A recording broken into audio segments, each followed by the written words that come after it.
Hai, apa kabar teman-teman? Sekarang kita sampai pada bagian ke-14. Kita akan belajar mengenai perkembangan tulisan di dalam Alkitab.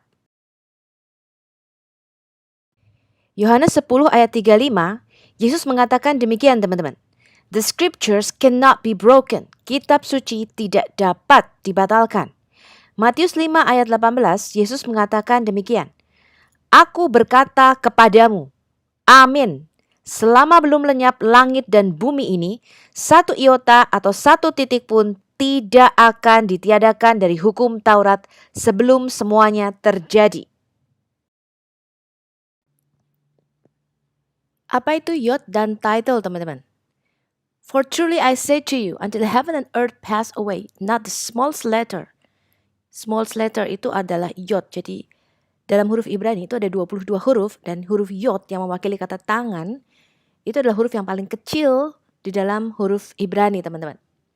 Or stroke. Stroke itu adalah satu garis, ya, atau title atau titik kecil, ya. Shall pass from the law until all is accomplished. Ini ada di Matius 5 ayat 18, ya. Jadi karena aku berkata kepadamu, kata Yesus, sesungguhnya selama belum lenyap langit dan bumi ini, satu iot atau satu titik pun tidak akan ditiadakan dari hukum Taurat sebelum semuanya itu digenapi. Nah, kalau Anda lihat, itu adalah huruf yod di situ, ya, di dalam modern Hebrew dan juga di dalam huruf Paleo Hebrew. Title itu bisa membedakan antara huruf bet dan kaf, teman-teman. Sama seperti huruf O dan Q, ada garis kecil. Nah, itu yang membedakan setiap hurufnya. Lalu siapakah Sang Firman itu, teman-teman? Kemarin saya mengatakan kalau Anda mau belajar Alkitab, Anda tidak bisa mendekati Alkitab dengan terminologi Islam yang sudah di-brainwash ke dalam otak Anda sejak kecil. Di dalam Islam, firman itu hanyalah spoken words atau perkataan yang diucapkan, sesuatu yang abstrak. Tetapi di dalam Alkitab tidaklah demikian. Mazmur 119 ayat 89, untuk selama-lamanya ya Yahweh, firman-Mu tetap teguh di surga. Kemudian Yesaya 40 ayat 8, rumput menjadi kering, bunga menjadi layu, tetapi firman Allah kita tetap untuk selama-lamanya. Jadi firman Tuhan itu tidak berubah. 1 Petrus 1 ayat 25, tetapi firman Tuhan itu tetap untuk selama-lamanya. Inilah firman yang disampaikan Injil kepada kamu. Jadi Rasul Petrus di sini mengutip perkataan Nabi Yesaya 40 ayat 8. Kemudian Yesus berkata lagi, langit dan bumi ini akan lenyap, akan berlalu, tetapi firmanku atau perkataanku itu tidak akan lenyap atau tidak akan berlalu. Perkataan Yesus ini dicatat di ketiga Injil, Matius 24 ayat 35, Lukas 21 ayat 33, Markus 13 ayat 31. Lalu bagaimana kesaksian Rasul Yohanes atau Injil yang keempat? Pada mulanya adalah firman, firman itu bersama-sama dengan Allah dan firman itu adalah Allah. Ia pada mulanya bersama-sama dengan Allah, segala sesuatu dijadikan oleh sang firman itu, dan tanpa sang firman tidak ada suatu pun yang telah jadi dari segala yang telah dijadikan. Jadi di dalam Alkitab, sang firman itu adalah pencipta segala sesuatu. Kemudian surat Rasul Yohanes di 1 Yohanes 1 ayat 1, apa yang telah ada sejak semula, yang telah kami dengar, yang telah kami lihat dengan mata kami, yang telah kami saksikan, dan yang telah kami raba dengan tangan kami tentang firman hidup, itulah yang kami tuliskan kepada kamu. Jadi menurut Alkitab, firman itu adalah seorang pribadi. Ya, dia hidup, dan ketika dia nuzul ke dalam dunia, dia bernama Yeshua, Hamasiah, atau Yesus sang Mesias Al-Masih itu, ya. Jadi firman itu disebut juga dengan Dafar Yahweh. Ya, firman disebut juga dengan Dafar Yahweh atau Memra Yahweh di dalam bahasa Aramaik, teman-teman. Sang firman inilah yang menampakkan diri kepada kita. Jadi Tuhan itu berhubungan dengan segala ciptaannya lewat firman-Nya. Tidak seorang pun pernah melihat Allah karena dia adalah roh, ya.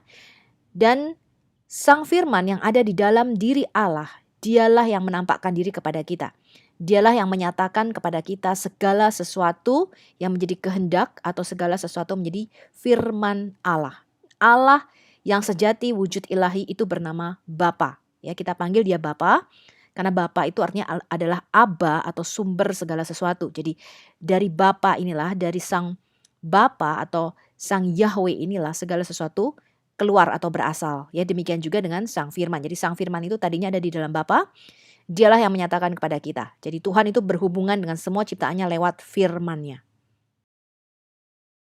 Sekarang kita lihat, kalau tadi Alkitab mengatakan bahwa Tuhan kita adalah Raja yang firman-Nya itu kekal, Yesus mengatakan the scriptures cannot be broken, Alkitab, hukum Taurat itu tidak bisa dibatalkan. Lalu apa kata Quran, teman-teman? Apakah nature daripada Allah itu sama dengan Yahweh? Allah itu membuat Muhammad lupa akan ayat Quran. Quran surat 16, An-Nahl, ayat 101 mengatakan demikian. Dan apabila kami mengganti suatu ayat dengan ayat yang lain, dan Allah lebih mengetahui apa yang diturunkannya atau diwahyukannya, mereka berkata, sesungguhnya engkau Muhammad itu hanya mengada-ngada saja. Membuat-buat ayat maksudnya. Ya, sebenarnya kebanyakan mereka tidak mengetahui. Apa artinya ayat ini, teman-teman? Tafsir Al-Jalalain mengatakan demikian. Anda bisa baca di www.altafsir.com, Tafsir Al-Jalalain. Dan ketika kami mengganti satu ayat dengan ayat yang berbeda dengan membatalkannya dan mewahyukan yang lain untuk kesejahteraan hamba-hamba Allah. Dan Tuhan tahu yang terbaik yang dia wahyukan. Mereka mengatakan bahwa orang-orang kafir itu berkata kepada Nabi, kamu ini cuma pembohong. Pembohong yang membuat ayat sendiri. Bahkan sebagian besar dari mereka tidak tahu sifat asli Quran dan manfaatnya bagi para hamba untuk pencabutan wahyu Tuhan ini. Kenapa teman-teman orang-orang kafir itu berkata kepada Nabi, kamu tuh cuma buat-buat ayat? Kita lihat di Asbabul Nuzul, sebab-sebab turunnya ayat ini oleh Al-Wahidi. Anda juga bisa baca di www.altafsir.com. Ayat ini diturunkan, dan ketika kami menggantikan wahyu itu dengan wahyu yang lain, Quran surat 16, ya, ayat 101 sampai 102, ayat ini diwahyukan ketika para penyembah berhala itu berkata, Muhammad itu sedang mengejek para sahabat-sahabatnya. Suatu hari dia memerintahkan mereka untuk melakukan sesuatu yang lain dan hari berikutnya dia melarang mereka melakukannya. Atau malah membawa sesuatu yang lebih mudah. Jadi Muhammad itu membatalkan ayatnya sendiri. Pada hari yang sama dia mengatakan, boleh kamu lakukan ini. Kemudian tiba-tiba besoknya dia mengatakan, jangan, kamu gak boleh melakukan ini. Nah kemudian orang-orang kafir itu berkata, dia tidak lain hanyalah seorang penipu yang mengatakan hal-hal dari dirinya sendiri. Kemudian Muhammad mengeluarkan ayat Quran surat 16 ayat 101-102 ini, teman-teman. Oh, ternyata Allah itu membatalkan ayat yang satu dengan ayat yang lain. Dia mengganti ayat-ayat pewahyuannya tersebut. Abrogated. Ya. Dan Allah yang ditinggikan adalah dia mengungkapkan ayat ini dan ayat setelahnya. Jadi sifat nature Allah itu berbeda dengan Yahweh ya, teman-teman. Lalu apakah Muhammad bisa menghafalkan Quran itu secara sempurna, teman-teman? Kalau kita lihat sekarang di hadits ya, diceritakan oleh Aisyah, utusan Allah mendengar seorang pria membaca Al-Quran pada malam hari, kemudian berkata, semoga Allah melimpahkan rahmatnya kepadanya, karena ia telah mengingatkan saya tentang ayat-ayat dalam surah ini dan surah itu yang menyebabkan saya dibuat lupa oleh Allah. Ya. Jadi di dalam Quran itu ada konsep bahwa Allah itu bisa membuat Muhammad lupa akan ayat-ayat, kemudian Allah itu bisa menggantinya dengan ayat-ayat yang baru atau yang serupa atau yang lebih baik. Ya, jadi Allah itu bisa mengganti ayat-ayat itu dengan ayat yang serupa atau lebih baik karena Muhammad lupa. Referensinya ada di mana, teman-teman? Ada di Sahih Al-Bukhari 5038 buku 66 hadis 62. US referensinya ada di volume 6 buku 61 hadis 558. Anda bisa juga baca di Sunan Abu Daud 3970, buku 32 hadis 2, in book reference buku 31 hadis 3959 atau di Sahih Muslim 788B. Buku 6 hadis 266, buku 4 hadis 1721 inbook referensinya. Kemudian diceritakan lagi nih oleh Ibnu Mas'ud. Utusan Allah itu mengucapkan doa dan ketika dia mengatakan taslim atau salam, dia ditanyai, wahai utusan Allah, apakah ada sesuatu yang baru yang terjadi pada sholat? Dia berkata, apa itu? Mereka berkata, kamu telah berdoa begitu banyak dan begitu banyak rakaat. Dia, Ibnu Mas'ud, berkata, Muhammad kemudian menekukkan kakinya menghadap ke kiblat dan membuat 2 sujud, ya, dan kemudian mengatakan taslim atau salam. Kemudian Muhammad menghadap kepada kami dan berkata, jika sesuatu yang baru diperkenalkan kepada sholat, saya akan memberitahu kalian. Tapi saya adalah manusia seperti kalian, saya lupa sama seperti kalian lupa. Jadi jika saya lupa, ingatkan saya, dan jika ada di antara kalian yang ragu dengan sholatnya, ia harus bertindak berdasarkan apa yang menurutnya benar. Dan menyelesaikan doanya dalam hal itu kemudian dia harus membuat 2 sujud. Hal ini disetujui. Referensinya ada di Bulugh Al-Maram, buku 2, hadis 234, Sunan An-Nasai 1244, buku 13, hadis 66, volume 2, buku 13, hadis 1245. Ibnu Mas'ud melaporkan utusan Allah mengatakan, celaka adalah orang yang mengatakan, aku lupa surah ini dan itu, dan atau aku lupa ayat ini dan itu, tetapi dia telah dibuat untuk melupakannya dalam kurung oleh Allah. Referensinya ada di Sahih Muslim 790C, buku 6, hadis 271, buku 4, hadis 1726.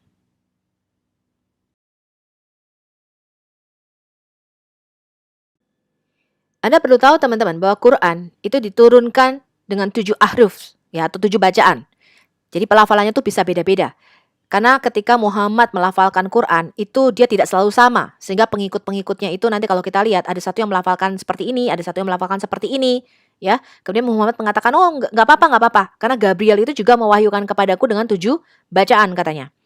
Orang-orang muslim itu percaya bahwa Al-Quran itu diajarkan dengan cara yang berbeda selama masa hidup Nabi Muhammad, yang dikenal sebagai ahruf, yang berbeda-beda.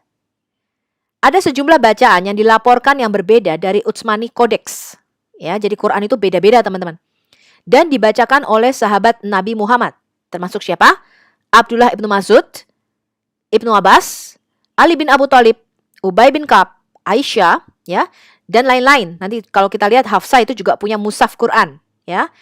Variasi bacaan ini ada di dalam sejumlah ayat yang terpilih secara historis. Itu telah dicatat di dalam buku-buku qiraat dan karya-karya klasik tafsir. Ya, jadi ini nanti kalau kita lihat Sunan Abu Daud itu mencatat perbedaan-perbedaan bacaan ini, teman-teman. Tetapi setelah Kodeks Utsmani itu disamakan, yang lain kan dibakar ya. Sama Khalifah Utsman itu kiraat-kiraat ya, bacaan-bacaan yang berbeda, yang huruf-hurufnya beda-beda itu dibakar sama dia. Dijadikan satu versi, yaitu namanya versi Utsman pada waktu itu. Tetapi walaupun demikian, tetap terjadi perbedaan-perbedaan bacaan itu bahkan sampai sekarang, teman-teman. Ya, nanti kalau kita lihat itu ada 4 versi besar Quran sekarang. Versi Hafs itu 95% umat muslim menggunakan versi Hafs ini, teman-teman. Kemudian ada versi Wars, versi Kalun, versi Duri, yaitu 4 versi bacaan Quran besar. Jadi tetap masih ada perbedaannya, tidak bisa sama. Diceritakan oleh Ibnu Abbas, utusan Allah berkata, Jibril membacakan Al-Quran kepada saya dalam satu cara, yaitu satu dialek. Dan saya terus memintanya untuk membacanya dengan cara yang berbeda, sampai ia membacanya dengan 7 cara yang berbeda. Jadi ada 7 ahruf, bacaannya beda-beda. Ya. Referensinya ada di Sahih Al-Bukhari 3219, buku referensinya buku 59 hadis 30, US English referensinya itu adalah di volume 4, buku 54 hadis 442. Kenapa hadits tadi diturunkan, teman-teman? Kenapa Muhammad mengatakan Jibril membacakan kepada saya dengan 7 bacaan? Diceritakan Umar bin Al-Khattab, saya mendengar Hisham bin Hakim membacakan surat Al-Furqan selama masa hidup Rasulullah. Dan saya mendengarkan bacaannya dan memperhatikan bahwa ia membacakan dalam beberapa cara yang berbeda yang tidak diajarkan oleh utusan Allah kepada saya. Aku hendak melompat ke arah dia selama doanya, tapi aku mengendalikan emosiku. Dan ketika dia menyelesaikan doanya, aku melilitkan pakaian atas di lehernya dan mencekiknya dan berkata, siapa yang mengajarimu surah ini yang kudengar kamu membacanya? Kemudian Hisham mengatakan, utusan Allah mengajarkannya kepada saya. Lalu Umar berkata, kamu telah berbohong, karena Rasulullah telah mengajarkan kepada saya dengan cara yang berbeda dari kamu. Jadi saya menyeretnya ke utusan Allah dan berkata kepada utusan Allah, saya mendengar orang ini membaca surat Al-Furqan dengan cara yang belum Anda ajarkan kepada saya. Pada saat itu Rasulullah berkata, lepaskan dia, oh Umar. Bacalah, oh Hisham. Kemudian dia membaca dengan cara yang sama ketika saya mendengar dia membaca. Kemudian Rasulullah berkata itu diwahyukan dengan cara ini. Dan dia menambahkan, sekarang kamu Umar baca. Saya membacanya seperti yang telah diajarkan kepada saya. Utusan Allah kemudian berkata itu diwahyukan juga dengan cara ini. Al-Quran ini telah diturunkan untuk dibacakan dalam 7 cara yang berbeda. Jadi bacalah dari mana saja yang lebih mudah bagi kamu, ya, atau baca sebanyak itu mungkin mudah bagi kamu. Jadi boleh baca dengan cara yang ini, boleh baca dengan cara yang ini. Ya, ada yang panjang, ada yang pendek. Ya, jadi mana yang lebih mudah dihafalkan kata Muhammad boleh saja karena Jibril menurunkan kepada saya dalam 7 bacaan, 7 variasi. Sekarang kita mau lihat doktrin Alkitab, teman-teman. Ya, kita masuk pada pembelajaran Alkitab kita. Kemarin di Al-Jumuah, surat Al-Jumuah ayat 5 dikatakan kalau kita tidak tahu Alkitab kita tidak tahu Taurat kita seperti keledai, teman-teman. Jadi kita membawa buku tapi kita tidak mengerti isi di dalamnya apa, ya. Kita nggak mau dibilang seperti keledai, ya. Ketika kita belajar sejarah manuskrip dari 66 buku yang ada di dalam Alkitab, kita akan memahami bahwa Alkitab itu ditulis sejalan dengan perkembangan huruf, bahasa, dan sejarah peradaban manusia. Yesus meyakinkan kita bahwa the scriptures cannot be broken. Kitab suci itu tidak dapat dibatalkan di Yohanes 10 ayat 35. Yahweh berjanji demikian, teman-teman. Demikianlah firmanku yang keluar dari mulutku, ia tidak akan kembali kepadaku dengan sia-sia. Tetapi ia akan melaksanakan apa yang kukehendaki dan akan berhasil dalam apa yang kusuruhkan kepadanya. Jadi firman ini hidup, teman-teman. Ya, bisa disuruh oleh Yahweh. Hal ini ada di dalam Yesaya 55 ayat 11. Teks Alkitab yang kita miliki saat ini itu adalah firman Allah yang diilhami sepenuhnya yang mampu membawa keselamatan dan kehidupan kekal melalui darah Yesus. Dengan kata lain, Roh Kudus itu menjaga tulisan suci sedemikian rupa sehingga manusia yang menyalinnya walaupun melakukan kesalahan atau kerusakan, baik yang disengaja ataupun tidak disengaja dari teks suci, itu tidak akan bisa mengkorupsi doktrin daripada tulisan suci atau mengkorupsi pesan Tuhan yang ada di dalam Alkitab, teman-teman. Pada akhirnya, 99% yang salah ejaan atau varian teks di dalam Alkitab itu tidak mengubah doktrin umum tentang penebusan yang terjalin di seluruh tulisan yang ada di dalam kitab suci. Dari varian-varian teks yang signifikan, perbedaannya ya teman-teman ya, kurang dari 1%, teman-teman. Sehingga jika kita menghapus seluruh ayat yang memuat varian teks di dalam Alkitab, oke lah kita hapus saja nih, karena ayat-ayatnya beda gitu ya. Yang di sini ada, di sini nggak ada. Oke, kita hapus nih, yang 1% ini nggak ada, teman-teman. Maka tidak ada informasi penting yang hilang atau mengubah doktrin ajaran Kristen. Tuhan itu telah melindungi firman-Nya yang diilhami dari korupsi. Karena itu adalah standar hukum yang akan menghakimi kita pada hari terakhir kelak. Dikatakan demikian di kitab Wahyu, teman-teman. Lalu aku melihat sebuah tahta putih besar dan dia yang duduk di atasnya, dari hadapannya lenyaplah bumi dan langit yang pertama ini ya. Tidak ditemukan lagi tempatnya. Jadi langit dan bumi nanti akan dilenyapkan. Rumah kita nggak di surga, teman-teman, tapi di bumi yang baru. Dan aku melihat orang mati besar dan kecil berdiri di depan tahta itu. Lalu dibukalah semua kitab. Dan dibuka juga sebuah kitab lain. Apa itu? Kitab kehidupan. Dan orang-orang mati dihakimi menurut perbuatan mereka berdasarkan apa yang ada tertulis di dalam kitab-kitab itu. Maka laut menyerahkan orang-orang mati yang ada di dalamnya, dan maut dan kerajaan maut menyerahkan orang-orang mati yang ada di dalamnya. Dan mereka dihakimi masing-masing menurut perbuatannya. Lalu maut dan kerajaan maut itu dilemparkannyalah ke dalam lautan api. Itulah kematian yang kedua. Ini kematian kekal yang terpisah dari Allah selama-lamanya, yaitu lautan api. Dan setiap orang yang tidak ditemukan namanya tertulis di dalam kitab kehidupan itu, ia dilemparkan ke dalam lautan api itu, teman-teman. Kalau kita lihat, teman-teman, tulisan kuno yang pertama kali ditemukan oleh manusia itu adalah dalam bentuk tulisan paku, teman-teman, namanya ya. Anda lihat contohnya di situ, itu adalah cuneiform. Cuneiform itu adalah tulisan tajam bentuk paku. Jadi mereka memahatnya dengan benda tajam di tanah liat gitu ya, teman-teman ya. Cuneiform itu adalah sistem penulisan kuno yang pertama kali digunakan sekitar 3.400 tahun sebelum Masehi.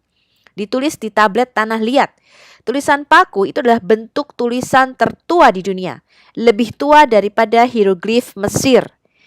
Kemudian sebenarnya ada tulisan-tulisan lain yang lebih tua daripada cuneiform, tetapi kita tidak bisa memecahkannya, teman-teman. Karena bentuknya adalah gambar-gambar. Naskah Indus misalnya dari peradaban lembah Indus. Kemudian naskah Rongo-Rongo dari Pulau Paskah. Dan simbol Vinca itu lebih tua lagi, teman-teman, dari cuneiform ini. Tapi tidak bisa dipecahkan dan tidak bisa dibaca. Tulisan Mesopotamia itu antara tahun 3.400 sampai tahun 3.100 sebelum Masehi sudah ditemukan. Kemudian hieroglif Mesir itu ditemukan kira-kira 3.250 tahun sebelum Masehi. Nanti kita juga akan melihat peradaban Cina teman-teman yang menemukan huruf-hurufnya itu sekitar tahun 2000 sebelum Masehi. Ya, ini kalau kita lihat teman-teman, inilah bentuk tulisan paling kuno, yaitu bentuk paku atau cuneiform. Kalau Anda lihat, di sini adalah Sumerian. Ya, ini tulisannya kalau Anda lihat itu cara mereka melafalkan misalnya perkataan bintang, bulan, gitu ya teman-teman. Manusia, itu bentuknya seperti itu teman-teman. Anak, terus apa lagi itu kepala, kayak gitu ya. Tuhan. Kemudian ini Sumerian juga teman-teman. Ya, variasinya. Anda lihat. Itu cara mereka menuliskan atau melafalkan kata-kata huruf-huruf. Itu huruf yang pertama kali yang ditemukan ya. Kemudian pada zaman-zaman awal Babilonia, tulisannya berubah menjadi seperti itu teman-teman. Tajam-tajam bentuknya seperti paku, seperti itu ya. Nah, ini adalah pada zaman akhir dari kerajaan Babilonia. Ya, sudah mulai kelihatan bentuknya teman-teman. Ini adalah huruf paku dari Assyria teman-teman.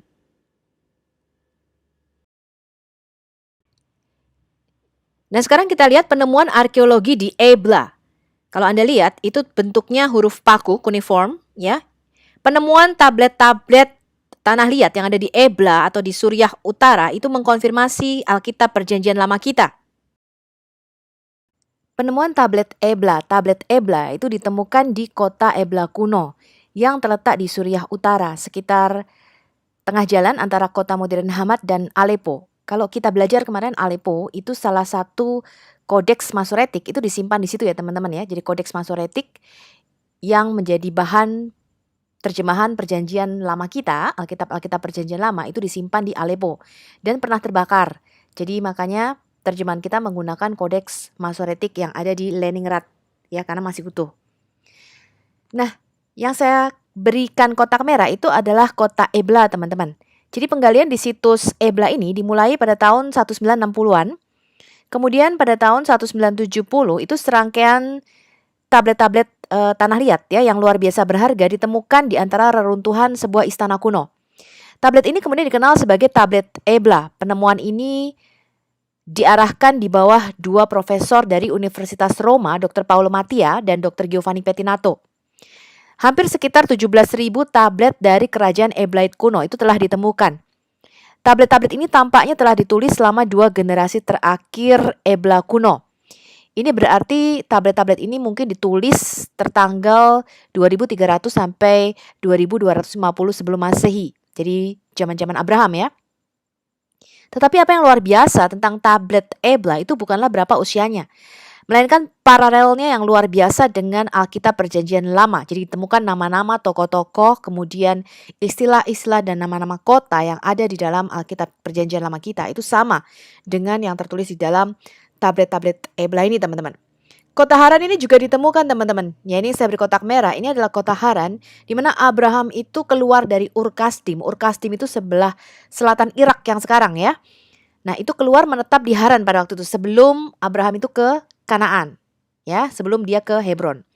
Nah makanya Saddam Hussein mengatakan jangan macam-macam sama Irak gitu ya. Karena kan Abraham bapak leluhurmu itu berasal dari Irak katanya ya. Ur Kasdim itu di sebelah selatannya Irak. Haran ini sekarang bagian dari Turki teman-teman. Kalau kita lihat yang saya beri lingkaran merah, ini adalah daerah Mesopotamia, merupakan peradaban tertua manusia pertama. Jadi kalau kita lihat, ini kaya akan situs-situs maupun arkeologi ya teman-teman ya. Dari abad-abad pertama manusia teman-teman. Ya jadi peradaban pertama manusia itu ditemukan di situ. Kita percaya juga Taman Eden juga ada di daerah sekitar situ ya teman-teman ya. Irak, Iran yang sekarang.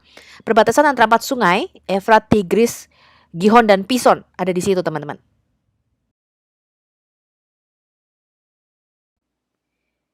Oke, ini adalah tabel sejarah penulisan Alkitab. Jadi kalau kita lihat teman-teman, kitab Bereshit atau kitab Kejadian ayat 1 sampai 11 itu memuat sejarah dunia purba. Dari mulai penciptaan alam semesta, kemudian penciptaan manusia sampai kejatuhan manusia pertama di dalam dosa, kemudian terjadinya air bah di mana hanya 8 orang yaitu keluarga Nuh yang diselamatkan dan terjadinya menara Babel di mana Tuhan menyerahkan bangsa-bangsa menurut jumlah bilangan anak-anak Allah yang kemarin kita belajar ya. Jadi ada 70 tabel bangsa-bangsa yang diserahkan Tuhan. Kejadian 1 sampai 11 ini kira-kira ditulis dalam rentang waktu 4000 tahun sebelum Masehi teman-teman kejadiannya. Nah kemudian kejadian 12 sampai 50 itu memuat kejadian-kejadian atau peristiwa-peristiwa yang terjadi 2000 tahun sebelum Masehi, yaitu dimulainya pemilihan bapak-bapak leluhur Israel, Abraham, Ishak, dan Yakub. Kemudian kejadian 50 ditutup dengan kematian Yusuf, teman-teman. Kitab Ayub itu kira-kira ditulis sejaman dengan Abraham, jadi 2000 tahun sebelum Masehi. Kemudian ada gap 400 tahun di mana Tuhan tidak bicara apapun atau tidak ada peristiwa signifikan yang penting apapun di situ, di mana bangsa Israel yaitu anak cucu Yakub berkembang biak, beranak pinak di Mesir pada waktu itu ya teman-teman ya, karena dibawa oleh Yusuf pada waktu itu. Kemudian disinilah sejarah peradaban kuno, Mesir, ditemukannya tulisan-tulisan kuno ya, India dan Cina teman-teman. Lalu sekitar tahun 1500 tahun sebelum Masehi itu Musa dilahirkan. Dimulailah sejarah keluaran ya, bangsa Israel waktu itu dibebaskan dari Mesir. Musa menulis kitab Keluaran, Imamat, Bilangan, Ulangan, tetapi Musa juga menulis kitab Kejadian, teman-teman. Kemudian ketika mereka mulai menaklukkan tanah Kanaan, mulailah muncul kitab Yosua, kemudian diteruskan oleh kitab Hakim-Hakim dan kitab Rut. Rut ini adalah nenek moyangnya Nabi Daud. Kemudian sekitar tahun 1000 sebelum Masehi, itu adalah zaman kerajaan-kerajaan teman-teman, mulai Raja Saul, kemudian Raja Daud dan Salomo. Kitab-kitab yang ditulis di sini adalah kitab Mazmur, Kidung Agung, Amsal, dan Pengkhotbah. Kemudian Salomo berdosa terhadap Tuhan ya, karena jatuh dalam penyembahan berhala, kerajaannya dipecah. Ya, kerajaan utara itu ikut Yerobeam. Ada 10 suku yang disebut dengan kerajaan Israel, ibu kotanya di Samaria. Disitulah mereka kawin campur dengan bangsa-bangsa lain dan melakukan dosa perzinahan ya teman-teman. Mereka berbalik dari Allah yang sejati kepada ilah-ilah bangsa-bangsa lain. Mereka menyembah patung-patung dan sebagainya. Kerajaan selatan ini ada raja yang baik tetapi ada juga raja yang jahat ya. Tetapi kebanyakan mereka masih menyembah Yahweh pada waktu itu. Disebut juga dengan kerajaan Yehuda. Jadi Israel itu dipecah dua, kerajaan Israel dan kerajaan Yehuda pada waktu itu. Kerajaan Yehuda ini terdiri dari suku Yehuda, Benyamin, dan keturunan imam-imam besar Lewi. Nah, bangsa Israel yang sekarang terbentuk, yang sekarang ada di tanah Palestina, itu adalah dari kerajaan Yehuda ini teman-teman. Ya, dari suku Yehuda, suku Benyamin, dan juga suku Lewi atau keturunan imam besar Harun. Kerajaan yang utara, ini suku-sukunya sudah tidak ditemukan lagi teman-teman. Jadi Tuhan benar-benar membuang mereka, menghabisi mereka karena mereka menjadi penyembah berhala. Ya, tidak ada yang setia, tetapi Tuhan memelihara janjinya bahwa tetap ada keturunan daripada Daud teman-teman. Ya, dari suku Yehuda ini. Kemudian keluarlah nabi-nabi seperti Nabi Elia dan Elisa di sini. Zaman-zaman kerajaan ini ya. Kitab-kitab yang ditulis pada waktu itu adalah 1-2 Samuel, 1-2 Raja-Raja, dan 1-2 Tawarik. Kemudian karena Israel terus berdosa, Tuhan membuang mereka. Dibuang oleh kerajaan Babel pada waktu itu, Nebukadnezar ya. Sejarah pembuangan ini adalah imam besar Yosua sampai imam besar Kayafas. Ini zaman Tuhan Yesus ya. Jadi imam-imam besar, tidak lagi raja-raja tapi dipegang oleh imam-imam besar. Kemudian nabi yang cukup berpengaruh pada waktu itu adalah Nabi Yesaya teman-teman. Kitab yang ditulis sebelum pembuangan itu adalah kitab Yoel, Amos, Hosea, Mikayah, Yesaya, Yunus, Nahum, Habakuk, dan Sefanya. Kitab-kitab selama masa pembuangan yang ditulis itu adalah kitab Nabi Yeremia, kitab Ratapan, kitab Nabi Yeskiel. Kemudian kitab yang ditulis setelah pembuangan itu kitab Nabi Hagai, kitab Nabi Zakaria, kitab Nabi Maleaki. Kemudian ada juga kitab-kitab lain yaitu Nabi Daniel, Esther, Esra, dan Nehemia. Setelah itu teman-teman, ada gap lagi 400 tahun di mana Tuhan diam. Sama sekali tidak ada firman dan tidak ada nabi di Israel. Disinilah muncul semua kitab-kitab Deuterokanonika, Tobit, Yudit, tambahan kitab Esther, Yesus bin Sirak, dan sebagainya. Nanti kita lihat ya kitab-kitab Deuterokanonika atau kanon yang kedua ini. Disinilah mulai filsuf-filsuf teman-teman. Jadi di mana Tuhan tidak berfirman, itu mulai muncul Sokrates, Plato, Aristoteles, ya, Buddha, Konfusianisme, Alexander Agung, Julius Caesar, itu semua ada di masa gap ini. Kemudian kira-kira tahun 5 sebelum Masehi, Yesus dan Yohanes Pembaptis itu dilahirkan. Kemudian Alkitab Perjanjian Baru, Matius, Markus, Lukas, Yohanes, dan seluruh kitab-kitab Perjanjian Baru itu ditulis dalam masa rentang waktu antara tahun berapa 50-an sampai tahun 90-an, hampir tahun 100 Masehi. Nah, itu seluruh kanon Perjanjian Baru ditulis di situ. Oke, jadi kita lihat teman-teman, kitab Kejadian itu kira-kira memuat rentang waktu berapa? 4000 tahun sebelum Masehi ya, sampai kira-kira 1500 tahun sebelum Masehi. Nah, ini kalau kita lihat Sejarah penulisan itu dimulai dari Musa. Jadi Musa itu yang menulis kira-kira 1500 tahun atau 1400 tahun ya sebelum Masehi. Musa mulai menulis tuh kitab Kejadian, Keluaran, Imamat, Bilangan, Ulangan. Dia mengedit lagi kitab Ayub pada waktu itu. Pertanyaannya teman-teman, bagaimana Musa menulis kitab Kejadian yang memuat sejarah 2500 tahun sebelum Musa dilahirkan? Bagaimana Musa bisa menulis kitab Bereshit, teman-teman? Sedangkan pada waktu itu dia belum lahir. Kok bisa dia menulis sejarah 2500 tahun sebelum dia dilahirkan?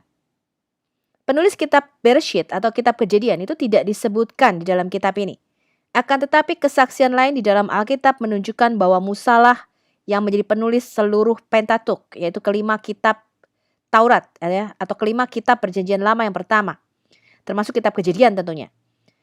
Misalnya di 1 Raja-Raja 2 ayat 3, 2 Raja-Raja 14 ayat 6, Esra 6 ayat 18, Nehemia 13 ayat 1, Daniel 9 ayat 11 13, Maleakhi 4 ayat 4, Markus 12 ayat 26, Lukas 16 ayat 29 dan 31, Yohanes 7 ayat 19 sampai 23, Kisah Rasul 26 ayat 22, 1 Korintus 9 ayat 9, 2 Korintus 3 ayat 15.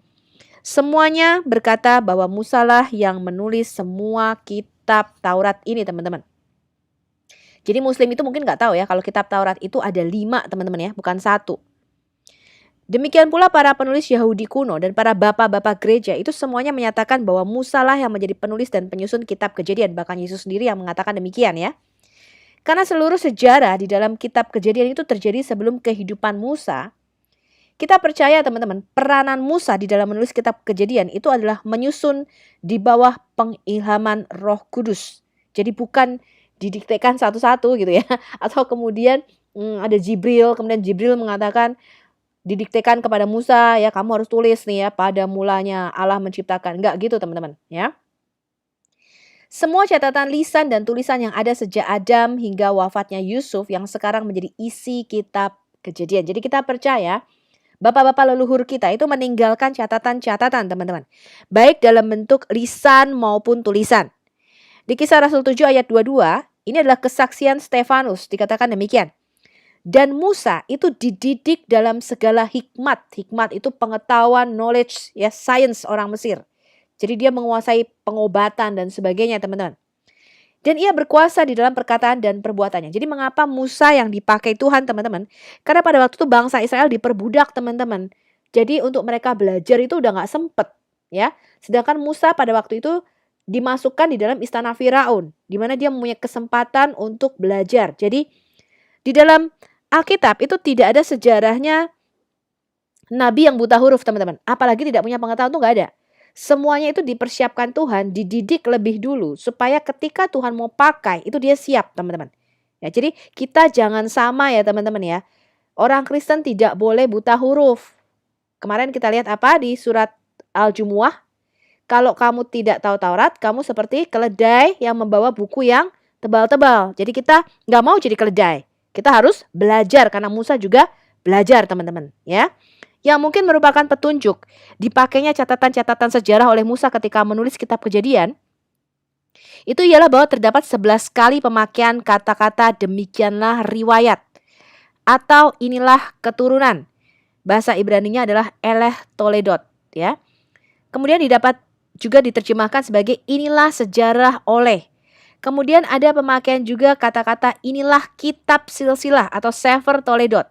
Ini ada di Kejadian 2 ayat 4, Kejadian 5 ayat 1, Kejadian 6 ayat 9, Kejadian 10 ayat 1, Kejadian 11 ayat 10, 27, Kejadian 25 ayat 12, 19, Kejadian 36 ayat 1 dan 9, dan Kejadian 37 ayat 2. Jadi Musa itu mengambil catatan-catatan dari bapak-bapak leluhur, kemudian dia menyusunnya di bawah pengilhaman Roh Kudus. Jadi bukan didiktekan gitu ya teman-teman ya. Selama bertahun-tahun, para kritikus perjanjian lama itu berargumentasi bahwa para bapak-bapak leluhur atau para patriark itu merupakan manusia kuno, termasuk Abraham, yang sama sekali tidak terlibat di dalam penulisan kitab suci. Mereka berargumen bahwa orang-orang purbakala pada zaman tersebut terlalu primitif untuk menuliskan dokumen-dokumen dengan sangat detailnya. Selain itu, para kritikus ini berargumentasi bahwa tidak ada verifikasi bahwa orang-orang dan kota-kota yang disebutkan di dalam catatan-catatan paling kuno di Alkitab itu benar-benar sungguh ada. Jadi mereka mengatakan Adam itu bukan manusia beneran, gitu ya. Namun ditemukannya tablet tanah liat, arsip-arsip Ebla di utara Syria pada tahun 1970-an telah mengkonfirmasi bahwa tulisan-tulisan Alkitab mengenai para patriark itu benar-benar nyata, teman-teman. Jadi dikuatkan ya, dikonfirmasi oleh penemuan tablet-tablet Ebla ini. Selama penggalian-penggalian di istana pada tahun 1975, para penggali ini menemukan sebuah perpustakaan besar, yaitu arsip kerajaan, teman-teman. Dipenuhi dengan tablet-tablet terdiri dari loh-loh tanah liat yang memiliki penanggalan antara tahun 2400 sampai 2300 sebelum Masehi. Ditemukan kurang lebih 17.000 tablet dan fragmen-fragmen. Tablet-tablet ini menunjukkan bahwa nama-nama orang dan lokasi-lokasi di dalam kisah para patriark itu benar-benar asli. Selama bertahun-tahun, kritikus mengatakan bahwa nama Kanaan itu disebutkan secara keliru di dalam pasal-pasal awal Alkitab. Bahwa istilah itu tidak pernah digunakan pada zaman itu di dalam sejarah. Sekaligus ingin membuktikan bahwa itu ditambahkan belakangan dan bahwa kitab-kitab paling awal tidak ditulis pada zaman seperti yang digambarkan. Namun di dalam tablet-tablet Ebla, kata Kanaan ini ditemukan. Berlawanan dengan klaim para kritikus. Jadi Tuhan itu luar biasa ya teman-teman ya.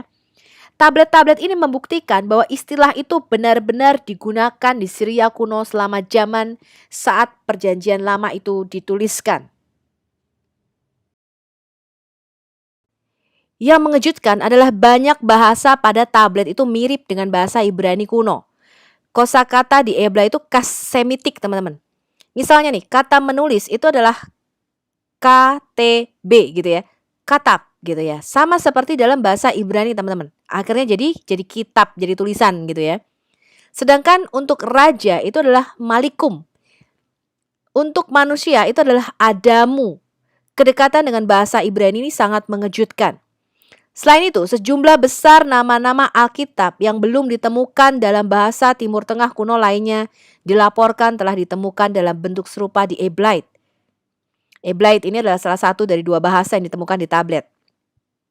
Misalnya nih, nama-nama Adam, Hawa, Abarama atau Abraham, Bilha, Ismail, Esau, Mikael, siapa seperti El, Saulum, merujuk kepada Saul, Daudum, kepada David, Esau, Mikayah, siapa seperti Yah, Ismail, bisa juga merujuk kepada Ismail, teman-teman ya. El dan Al gitu ya, sama. Telah ditemukan juga di tablet ini, teman-teman.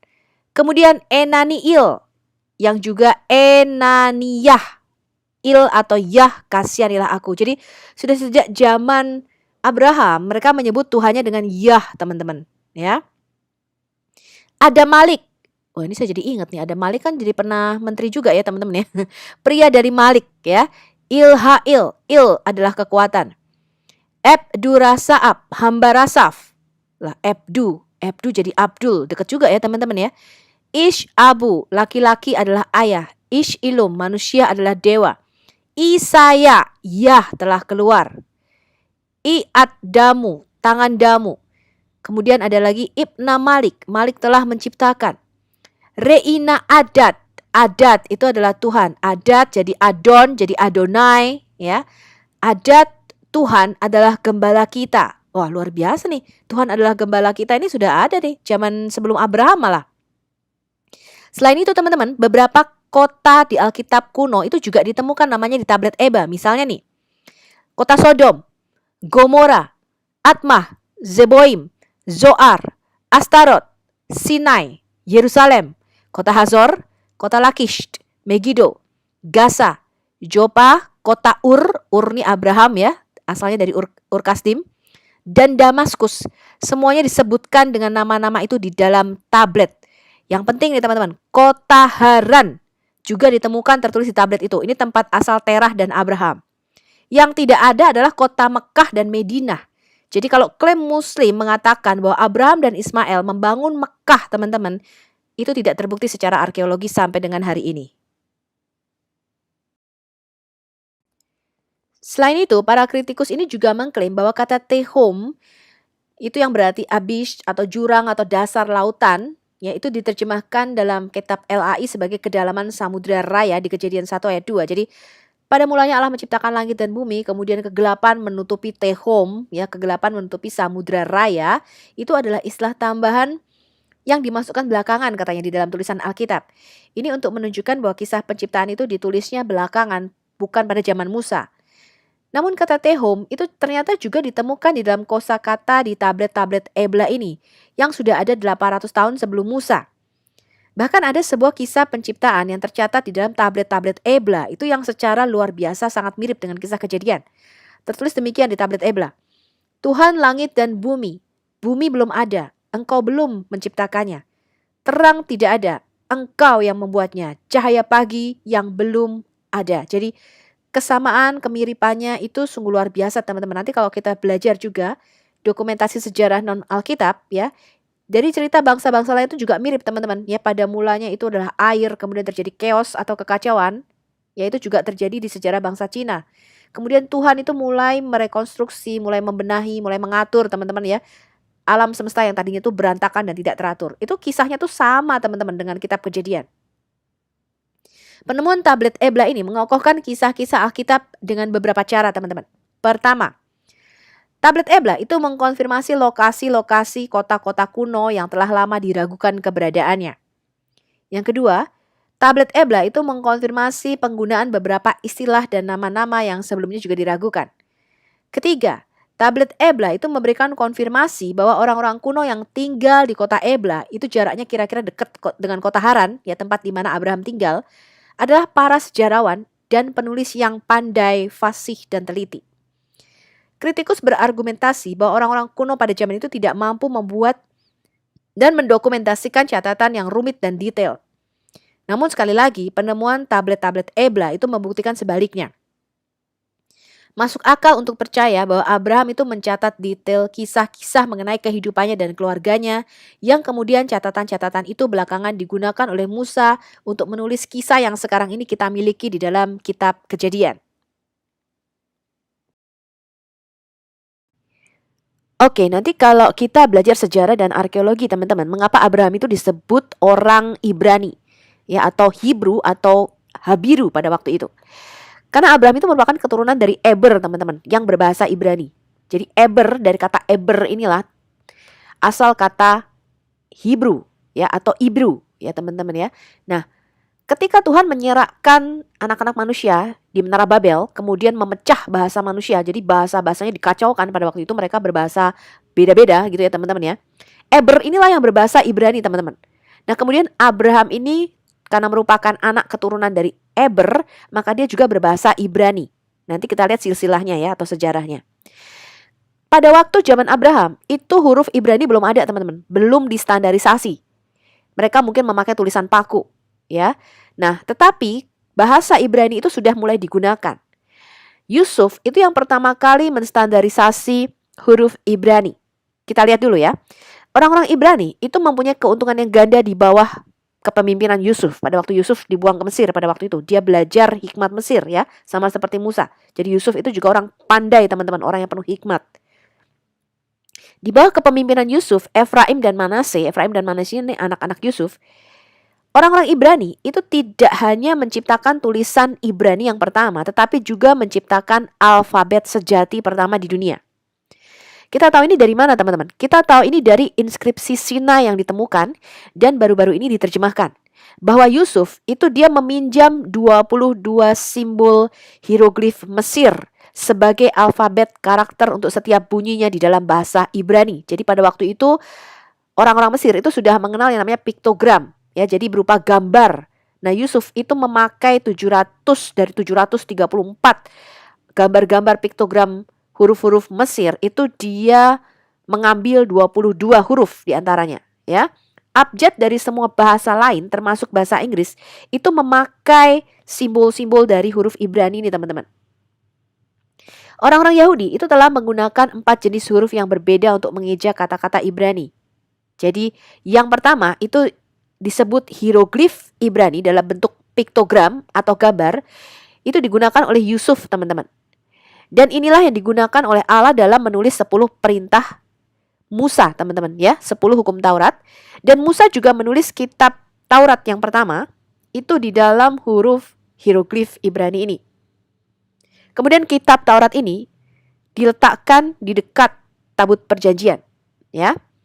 Nah, bentuk dari masing-masing 22 huruf itu kemudian menjadi disederhanakan dari waktu ke waktu hingga zaman Nabi Samuel. Nabi Samuel pada waktu itu menstandarisasi naskah kedua yang kita sebut dengan Paleo Ibrani atau huruf Ibrani kuno pada waktu itu. Alfabet kedua ini digunakan oleh Daud hingga zaman pembuangan ke Babel.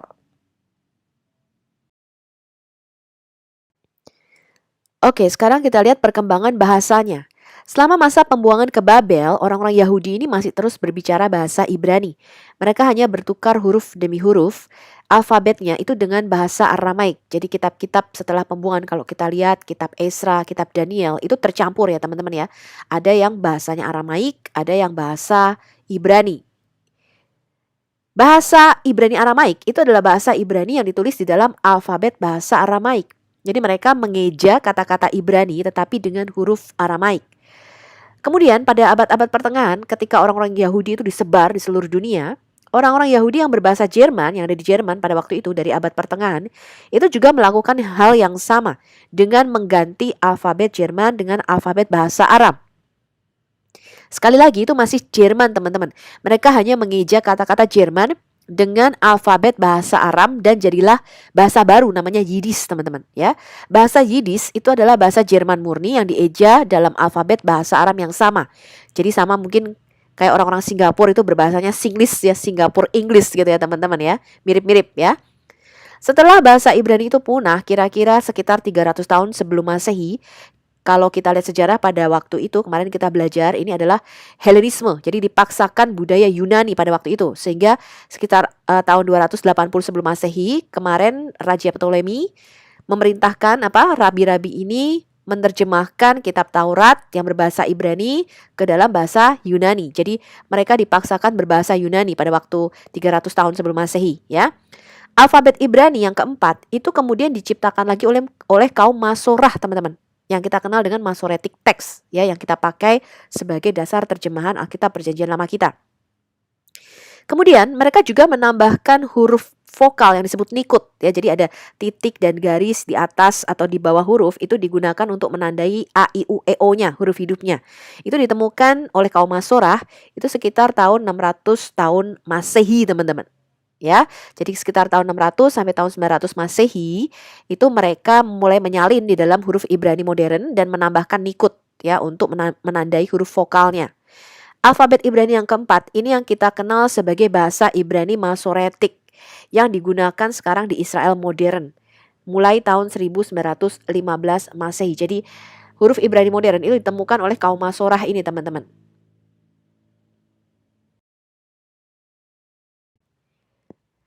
Pada zaman Yesus, teman-teman, awal-awal permulaan abad pertama ya, bahasa Ibrani itu secara fungsional sudah punah.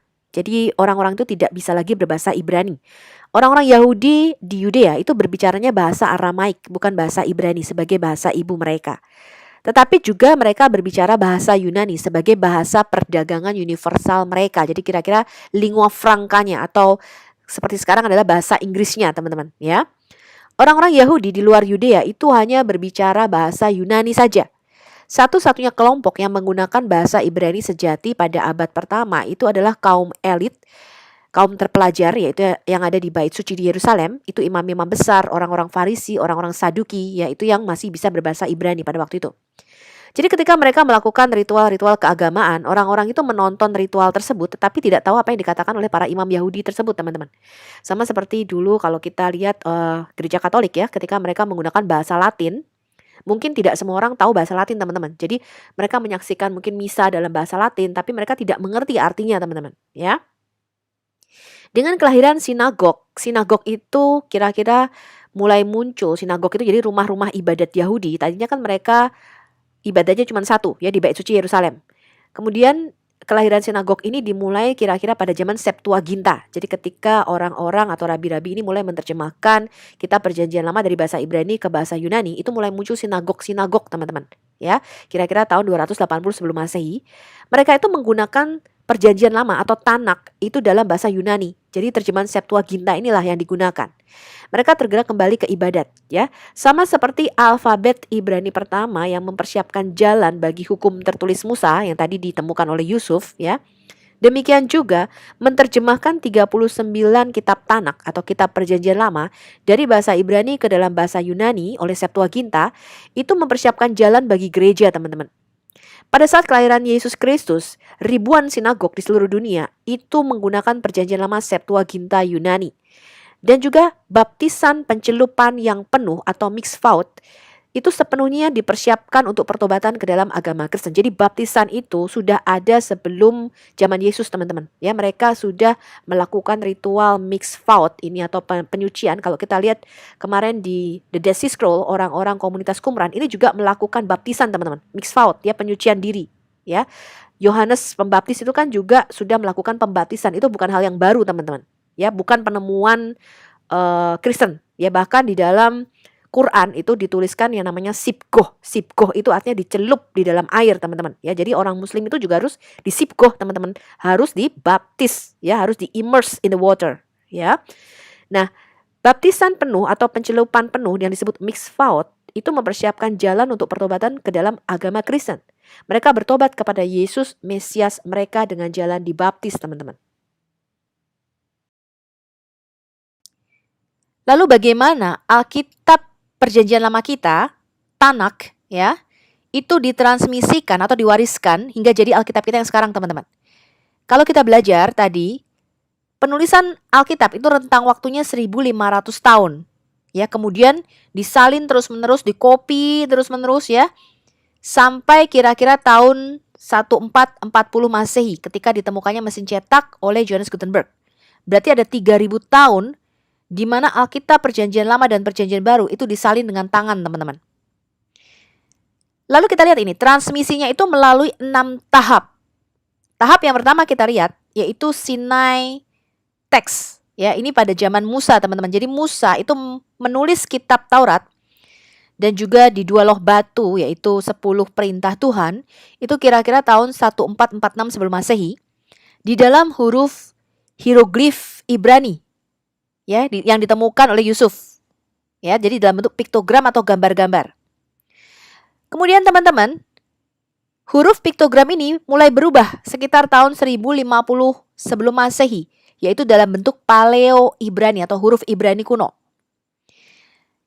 Kita tahu dari sejarah, teman-teman, nabi yang paling berpengaruh pada waktu itu adalah Nabi Samuel. Dan Nabi Samuel ini punya sekolah namanya sekolah kenabian yang ada di Nayot di Rama. Jadi dia punya sekolah dan dia menyalin kitab Yosua juga kitab Torah pada waktu itu dalam huruf Paleo Ibrani atau huruf Ibrani kuno. Nabi Daud itu pernah bersembunyi di Nayot ini, teman-teman, ya, di sekolahannya Nabi Samuel ini di Rama pada waktu dikejar-kejar oleh Raja Saul. Kemudian kita lihat lagi transmisi berikutnya. Pada tahun 623 sebelum Masehi pada zaman Raja Yosia. Raja Yosia ini adalah raja yang saleh, ya, teman-teman, ya. Ditemukanlah kitab Taurat Musa ini, teman-teman, dalam huruf Ibrani kuno atau Paleo Hebrew. Kitab Taurat yang ditemukan pada waktu itu merupakan kitab Taurat yang ditulis oleh Abisa, yaitu cicit daripada Imam Besar Harun. Jadi Abisa ini anaknya Pinehas, Pinehas anaknya Eleazar, Eleazar anaknya Imam Besar Harun. Nah, itu ditemukan pada zaman Raja Yosia ini. Kemudian orang Samaria itu menyalin kitab Taurat mereka di dalam huruf Paleo Ibrani pada zaman Raja Yosia ini. Ya. Kemudian mereka dibawa ke pembuangan oleh Raja Babel, oleh Nebukadnezar, sehingga banyak dari mereka tidak bisa lagi murni berbahasa Ibrani, tapi kecampur dengan bahasa Aramaik, ya, teman-teman, ya. Pada tahun 458 ketika Nabi Esra, teman-teman, kembali ke Yerusalem dari pembuangan, Nabi Esra, ya, Imam Esra ini menemukan salinan kitab Torah. Kemudian dia bersama 14 temannya itu menerjemahkan kembali di dalam bahasa yang baru, teman-teman, dalam huruf yang baru yang disebut Ibrani kota atau Aramaik Hebrew. Kira-kira tahun 458. Transmisi berikutnya adalah Septuaginta LXX. Jadi mereka kembali tidak bisa lagi berbahasa Aramaik atau Ibrani, tetapi dipaksakan berbahasa Yunani pada waktu itu. Karena 300 tahun sebelum Masehi itu Helenisme mulai berkembang pada waktu itu. Dan kemudian Raja Mesir pada waktu itu, Ptolemeus II, itu meminta rabi-rabi Yahudi, 72 penerjemah, itu untuk menerjemahkan kitab Taurat dari bahasa Ibrani ke dalam bahasa Yunani pada waktu itu. Nah, terjemahan ini kita sebut dengan Septuaginta LXX. Mereka mulai menerjemahkan kira-kira tahun 280 sebelum Masehi, selesai tahun 150 sebelum Masehi, itu sudah selesai diterjemahkan kitab Kejadian sampai Maleaki. Jadi seluruh kitab Perjanjian Lama itu sudah selesai diterjemahkan, ya. Kemudian kita lihat teman-teman, ini dalam bahasa atau huruf Yunani, ya. Kita lihat sekitar tahun 160 Masehi, transmisi berikutnya, kaum Masorah itu mulai menemukan huruf Ibrani modern, teman-teman, yang sekarang ini kita kenal, ya. Disebut dengan Masoretic Text, itu dimulai sekitar tahun 160 Masehi di Zipori. Kemudian kira-kira pada tahun 600 Masehi, kaum Masorah itu mulai menemukan yang namanya Nikut atau tanda baca, atau kita sebut dengan diakritical. Jadi A, I, U, E, O-nya. Mereka menaruh titik atau garis di atas atau di bawah huruf tersebut untuk memasukkan vokalnya, teman-teman, ya, huruf hidupnya. Nah, sekarang kita tahu juga bahwa Perjanjian Baru itu kira-kira ditulis tahun 50-an sampai tahun 90-an Masehi, ya. Nah, kita percaya bahwa buku Yakobus atau kitab Yakobus, surat Yakobus itu ditulis yang paling tua, teman-teman. Ada yang mengatakan 36 Masehi sampai tahun 40 Masehi lah kira-kira. Nah, kemudian tahun 325 Masehi, kanon itu mulai tetap, teman-teman. Jadi kitab-kitab Perjanjian Lama, kitab-kitab Perjanjian Baru itu mulai tetap kanonnya. Ya, nanti kita lihat sejarah pembentukan kanon kitab kita. 325 Masehi itu ada Septuaginta Vaticanus, Sinaiticus, LXX dan sebagainya, itu sudah mulai tetap. Ya, jadi buku-buku apa saja yang dimasukkan Perjanjian Baru, kemudian surat-surat Paulus, ya, kitab-kitab Ibrani, surat Yakobus, ya, surat Yudas, kemudian kitab Wahyu, itu mulai tetap pada waktu itu, ya. Jemaat mulai menerima semua kitab-kitab 27 kitab Perjanjian Baru juga, ya. Nah, kemudian disalin terus-menerus sampai akhirnya tahun 1440 dicetaklah kitab pertama dengan mesin cetak modern, ya, Alkitab kita yang sekarang itu. Nah, demikian teman-teman, ini adalah 6 transmisi atau 6 tahap dari mana Alkitab kita ini diperoleh.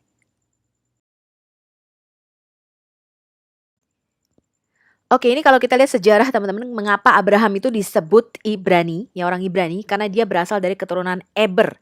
Pada waktu itu keturunan Eber berbahasa Ibrani. Jadi Eber ini adalah keturunan daripada Shem, ya, jadi leluhurnya Abraham itu dari Nuh, kemudian Shem, dari Shem inilah turun Abraham. Pada waktu Tuhan menyerahkan bangsa-bangsa mengacaukan bahasa mereka di Kejadian 11 pada waktu Menara Babel, Eber inilah yang berbahasa Ibrani pada waktu itu, sehingga Abraham itu disebut Habiru Ivri, ya, atau Ibrani karena dia berasal dari keturunan Eber yang berbahasa Ibrani. Bahasanya disebut Ibrani Abrahamik, teman-teman. Sekitar tahun 2275 sebelum Masehi, kitabnya nggak ada, kita belum menemukan arkeologinya, bentuk hurufnya juga tidak ditemukan pada waktu itu. Kemudian sekitar tahun 1859 sebelum Masehi, tadi kita belajar Yusuf yang menstandarisasi hieroglif Ibrani ini, dia mengambil dari piktogram Mesir, ya, kemudian dia menyesuaikannya dengan bahasa Ibrani, dia mengambil 22 huruf, ya, dari sekitar 734 piktogram Mesir, hieroglif Mesir. Dia menstandarisasi ini di Goshen, teman-teman. Bentuk hurufnya adalah piktogram atau hieroglif Ibrani, jadi berbentuk gambar. Kemudian yang selanjutnya adalah mozaik atau Sinai teks, ya, teks Sinai itu sekitar tahun 1446 sebelum Masehi. Musa itu menulis di Sinai 5 kitab Taurat, ya, selama dia ada di perjalanan 40 tahun di padang gurun itu, ya, teman-teman, ya. Dia menulis 5 kitab Taurat Musa itu ditulis dalam bentuk piktogram atau hieroglif Ibrani ini. Kemudian perubahan hurufnya sekitar tahun 1050 sebelum Masehi, itu terjadi perubahan huruf dari piktogram menjadi huruf Ibrani kuno atau Paleo-Hebrew, yaitu di Nayot di Rama, di sekolahannya Nabi Samuel. Kitab-kitab yang ditulis pada waktu itu Taurat, Yosua, ya, dan beberapa kitab Tanak lainnya itu juga kemudian disalin di dalam bentuk Paleo Ibrani pada waktu itu. Torah Samaria yang selanjutnya itu sekitar tahun 600-an, tadi kita belajar juga ya. Tokohnya siapa teman-teman? Nabi Samuel di Nayot di Rama. Kitabnya adalah Taurat ya, salinan dari kitab-kitab Taurat yang ditemukan pada zaman Raja Yosia dari Abisah tadi ya. Bentuk hurufnya adalah Paleo Ibrani.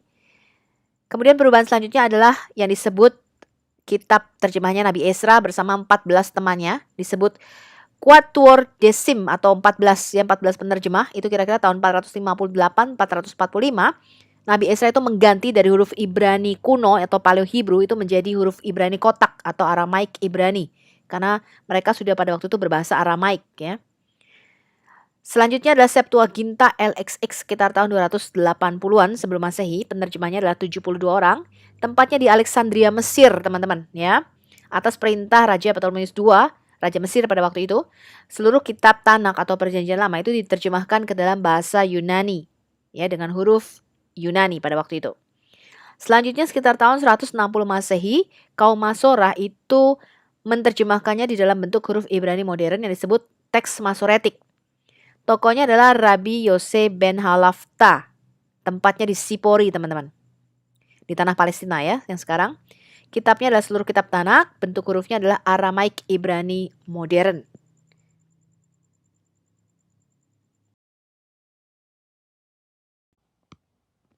Oke teman-teman, ini kita lihat 4 perubahan bentuk huruf di Alkitab Perjanjian Lama kita ya. Jadi perubahan huruf-huruf yang ada di manuskrip Alkitab Perjanjian Lama kita. Yang pertama adalah bentuknya hieroglif Ibrani atau bentuknya piktogram. Pertama kali ditemukan oleh Yusuf tahun 1859 sebelum Masehi. Kalau Anda lihat ini Sinai inscription, ditemukan bentuk hurufnya seperti itu ya, gambar-gambar. Ini dipakai tahun 1859 sampai kira-kira tahun 1050 sebelum Masehi. Kemudian hurufnya mulai berubah menjadi bentuk huruf Ibrani kuno atau yang kita sebut dengan Paleo Hebrew. Ini distandarisasi oleh Nabi Samuel di Nayot di Rama sekitar tahun 1059 sebelum Masehi. Dan ini adalah bukti arkeologinya. Ditemukan geser kalender tahun 925 sebelum Masehi, bentuk hurufnya sudah mulai berubah. Ini adalah di terowongan Siloam ya. Kemudian di Ketef Hinnom, ya ini adalah manuskrip Perjanjian Lama tertua kita ya, ada ayat-ayat bilangan 6 ayat 24 ya, berkat Kohanim di situ ditemukan di Ketef Hinnom ini atau di gulungan perak ini ya, tahun 700 sebelum Masehi lah. Kemudian bentuk huruf ini juga ditemukan di Meterai dan di Bula tahun 587-an sebelum Masehi. Lalu Imam Esra itu menstandarisasi bentuk huruf Abrani kotak seperti ini teman-teman ya, Aramaik Hebrew, kira-kira tahun 458 sebelum Masehi. Kemudian mulai berubah menjadi huruf Ibrani modern seperti yang kita kenal sekarang ini, kira-kira tahun 160-an Masehi ya, di Sipori kaum Masorah itu menemukan huruf Ibrani modern.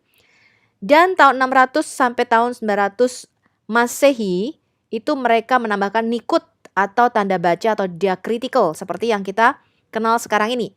Dan bentuk huruf Ibrani modern inilah yang dipakai mulai tahun 1915 sampai sekarang.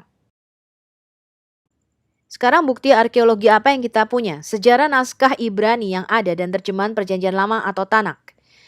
Yang pertama, kita tidak memiliki teks Alkitab dalam bahasa Ibrani hieroglif asli. Piktogram itu kita sudah nggak ada teman-teman. Ya, baik manuskripnya maupun bukti arkeologinya, Alkitab yang berbahasa Ibrani tulisannya piktogram itu nggak ada. Yang kedua, kita hanya memiliki satu ayat Alkitab yaitu bilangan 6 ayat 24 dalam bahasa Paleo Ibrani yang berasal dari tahun 700 sebelum Masehi, dikenal sebagai gulungan perak atau Ketef Hinnom. Nanti kita lihat ya apa itu Ketef Hinnom atau gulungan perak. Yang ketiga, kita memiliki bagian-bagian buku Alkitab yang berasal dari tahun 100 sebelum Masehi dalam bahasa Ibrani Aramaik ya, atau bahasa Ibrani yang menggunakan huruf Aram tapi tidak lengkap ya. Jadi hanya beberapa kitab saja. Yang keempat, kita memiliki salinan lengkap Perjanjian Lama atau Tanak dalam bahasa Ibrani adalah teks Masoretik. Nah, ini yang dipakai oleh Alkitab terjemahan Perjanjian Lama kita yang berasal dari tahun 1008-1009 Masehi lah kira-kira ya. Kodeks Leningrad dan Kodeks Aleppo. Tetapi lebih banyak memakai Kodeks Leningrad karena Kodeks Aleppo ini ada yang bagian yang terbakar teman-teman. Kemudian yang kelima, kita sekarang mempunyai naskah Gulungan Laut Mati yang kemarin kita sudah bahas dalam 3 video ya. The Dead Sea Scroll itu usianya 1000 tahun lebih tua daripada Codex Leningrad ini. Dan jika kita compare, kita banding-bandingkan, itu sama teman-teman, 99,6% identik ya dengan teks perjanjian lama yang kita miliki sekarang, tidak berubah. Kemudian ini sejarah skrip Yunani yang ada, ya terjemahan perjanjian lama yang ada. Yang pertama, Ptolemeus II, Raja Mesir, ya tadi meminta 72 rabi-rabi Yahudi ahli-ahli Taurat ini ya untuk menerjemahkan kitab Taurat dari bahasa Ibrani ke dalam bahasa Yunani. Itu sekitar tahun 280 sebelum Masehi. Yang disebut dengan Septuaginta ya, terjemahan mereka dinamakan Septuaginta LXX. Yang kedua, pada tahun 150 sebelum Masehi, seluruh perjanjian lama, 39 kitab-kitab perjanjian lama itu sudah sepenuhnya diterjemahkan dalam bahasa Yunani. Jadi mereka mulai menerjemahkan tahun 280, selesai itu kitab Kejadian sampai Maleaki sekitar tahun 150 sebelum Masehi. Yang ketiga, kita memiliki 2 salinan lengkap perjanjian lama Yunani yang berasal dari tahun 325 Masehi.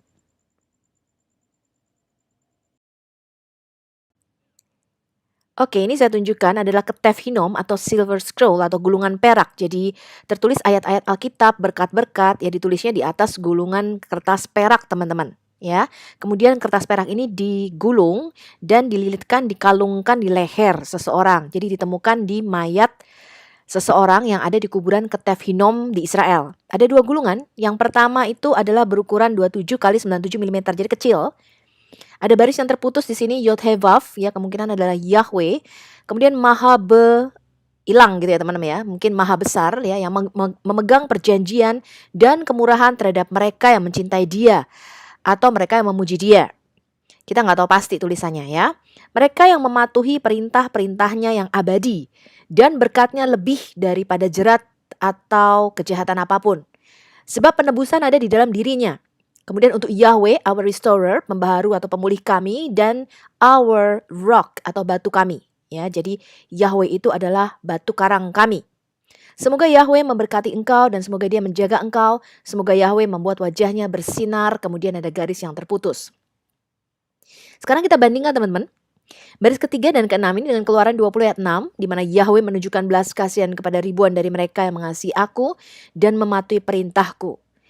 Ulangan 5 ayat 10, Yahweh menunjukkan belas kasihan kepada ribuan dari mereka yang mengasihi aku dan mematuhi perintahku. Ulangan 7 ayat 9, Yahweh menjaga perjanjian dan belas kasihan kepada mereka yang mengasihi Dia dan mentaati perintah-perintahnya sampai 1000 generasi. Daniel 9 ayat 4, mentaati perjanjian dan belas kasihan bagi mereka yang mengasihi Dia dan kepada mereka yang mematuhi perintah-perintahnya. Nehemia 1 ayat 5, menepati perjanjian dan belas kasihan bagi mereka yang mengasihi Dia dan mematuhi perintah-perintahnya. Kemudian penghilangan kata ribuan ini mungkin awalnya muncul pada baris ke-7 ya, seperti dalam Ulangan 7 sampai 9. Jadi gulungan ini tidak utuh, jadi ada beberapa bagian yang hilang yang kita tidak bisa baca, teman-teman. Ya, ini adalah gulungan kedua ya, Ketef Hinnom Silver Scroll yang kedua, ukurannya 11 x 39 mm. Ada baris yang terputus, teman-teman. Untuk PN dan kita nggak bisa baca, ya mungkin nama orangnya ya.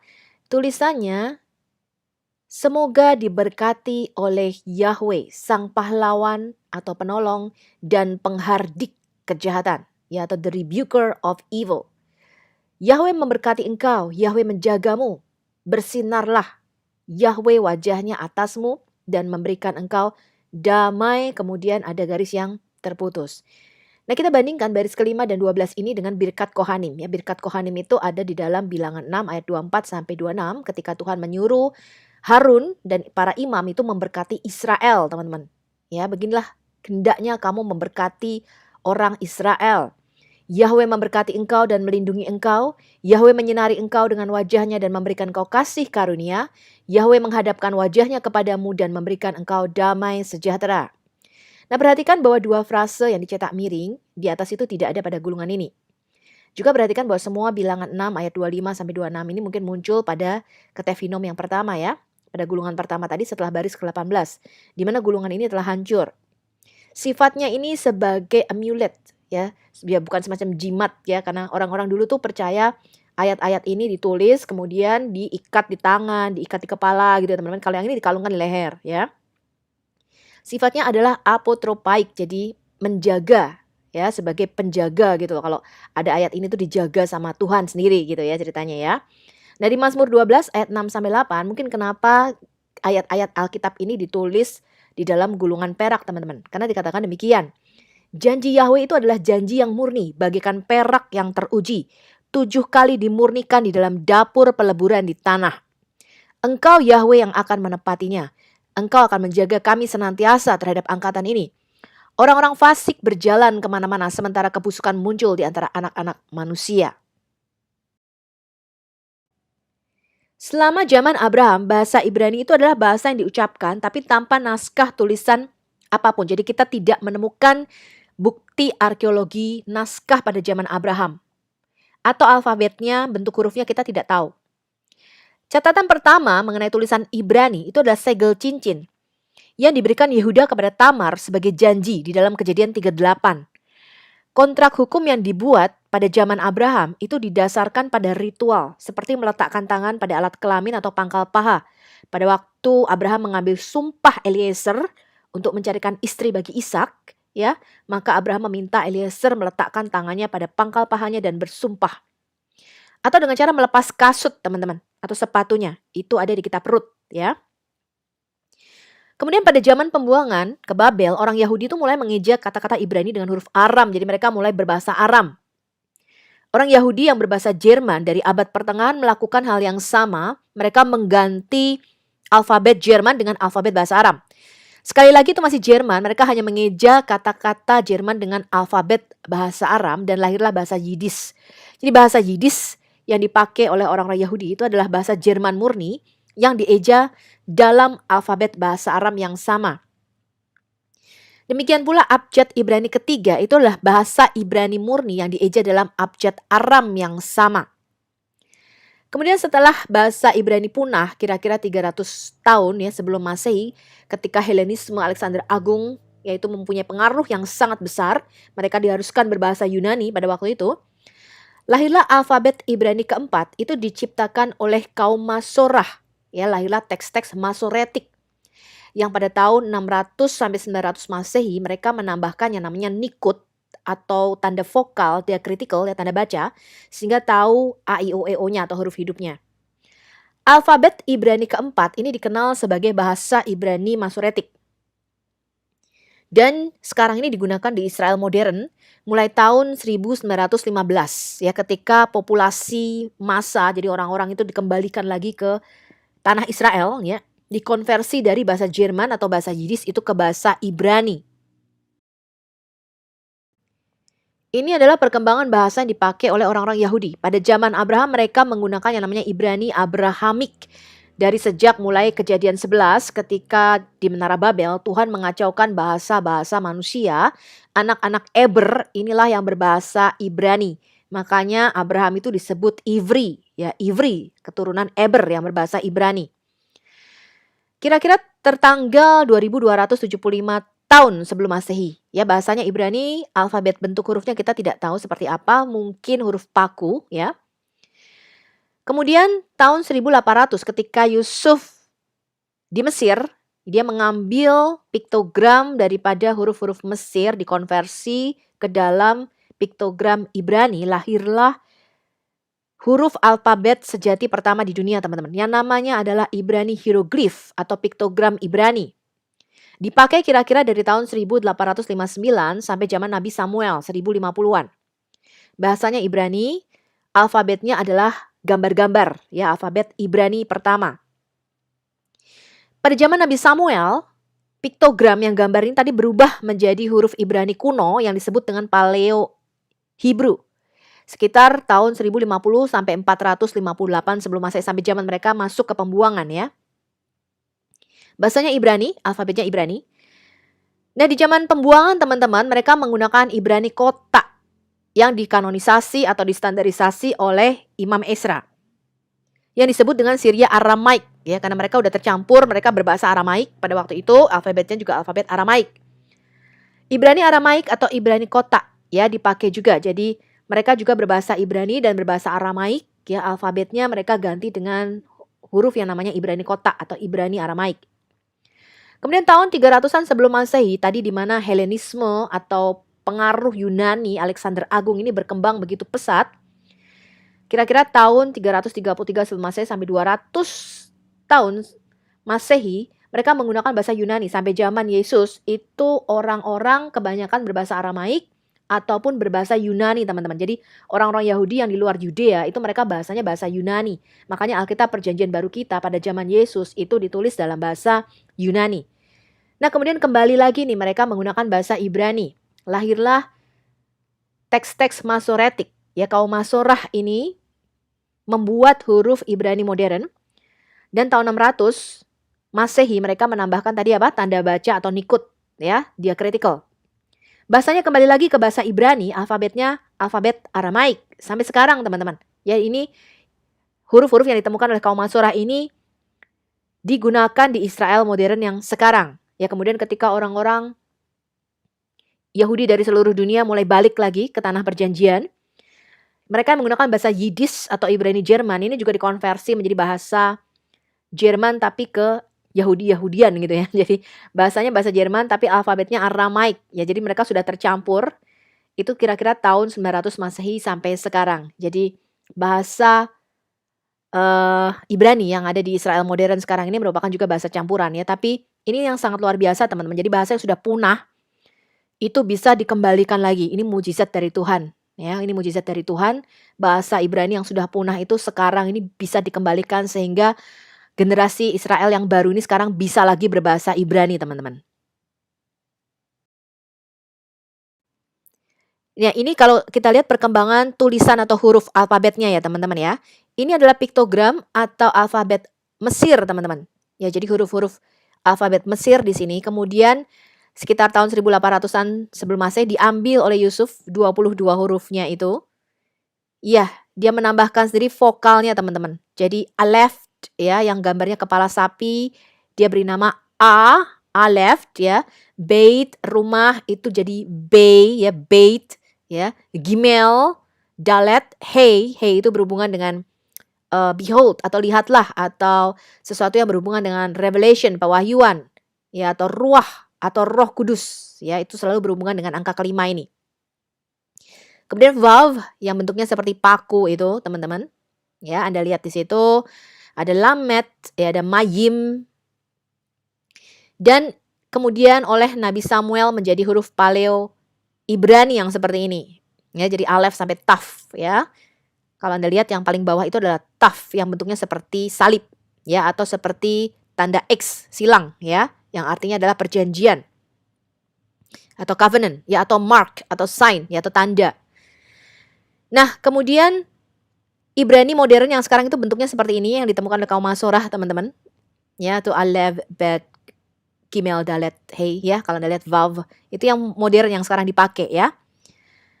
Nah, huruf Latin yang kita pakai A, B, C, D, E, F, G itu diambil dari huruf alfabet Ibrani, teman-teman. Nah, ini Anda lihat. Bentuk kepala sapi yang tadinya ada matanya, masih kayak kepala sapi ada tanduknya, yang menjadi bentuk A yang miring gitu, kemudian diambil dalam huruf Latin menjadi A yang sekarang kita kenal huruf A, yaitu dari kepala sapi, teman-teman. Kemudian B itu dari bait, ya. Kemudian Gimel itu jadi huruf G, Dalet itu jadi delta, ya, jadi huruf D. Kemudian huruf kelima itu menjadi huruf E, teman-teman ya. Hey menjadi E, ya, menjadi H atau E. Anda lihat juga tuh ada huruf Mem yang seperti air itu menjadi huruf M. Lamet L menjadi huruf L ya. Ya, macam-macam teman-teman ya. Di situ kalau Anda lihat ada kesamaan bentuk ya, teman-teman ya, ada kesamaan bentuk dari Paleo Ibrani, huruf alfabet sejati pertama di dunia, kemudian diambil di dalam huruf Latin kita yang sekarang yang kita pakai sampai hari ini. Alfabet Ibrani itu adalah alfabet sejati pertama di dunia, teman-teman. Sebelum Yakub masuk ke Mesir tahun 1876 sebelum Masehi, orang Ibrani tidak menggunakan bahasa tertulis. Tidak ada bukti naskah apapun selama zaman-zaman bapak-bapak patriark kita ya, bapak-bapak leluhur Abraham, Ishak dan Yakub. Pada tahun 1859 ketika Yakub meninggal, Efraim dan Manasye pindah ke Goshen yang disebut sekarang Avaris atau Tel Daba. Hingga saat itu orang Ibrani tidak memiliki naskah tertulis, tapi hanya verbal saja. Sama seperti orang India di Amerika Utara, ya. Sampai tahun 1827 Masehi, sampai misionaris Kristen James Evans itu menciptakan alfabet pertama mereka, ya. Kemudian mereka baru mempunyai tulisan, ya, alfabet tulisan pada waktu itu di Kanada. Kemudian tidak lama setelah tahun 1859 sebelum Masehi, Yusuf, Efraim, dan Manasye itu menciptakan apa yang kita kenal sekarang sebagai alfabet pertama dan tertua di dunia dengan memilih 22 dari 734 piktogram hieroglif Mesir sebagai dasar dari bahasa Ibrani tertulis. Sementara ada bahasa tertulis yang mendahului penemuan alfabet Ibrani, mereka menggunakan tulisan paku Sumeria atau hieroglif Mesir. Sampai saat itu tidak ada budaya yang menggunakan alfabet, sampai Yusuf menemukannya ya. Yusuf itu menemukan alfabet Ibrani tahun 1859 sampai 1842 sebelum Masehi. Yusuf, Efraim, dan Manasye itu menemukan alfabet pertama di dunia tidak lama setelah mereka pindah ke Avaris yang juga dikenal sebagai Tel El Daba atau Goshen. Ingat juga Yusuf itu adalah seorang nabi dan Allah meramalkan kebutuhan umat pilihannya untuk memiliki alfabet untuk hukum Musa yang ditulis Tuhan ya pada tahun 1446 sebelum Masehi di Gunung Sinai. Jadi Tuhan sudah mempersiapkan dulu nih 400 tahun sebelum Musa lahir ya. Tanpa alfabet ini tidak akan ada hukum Musa.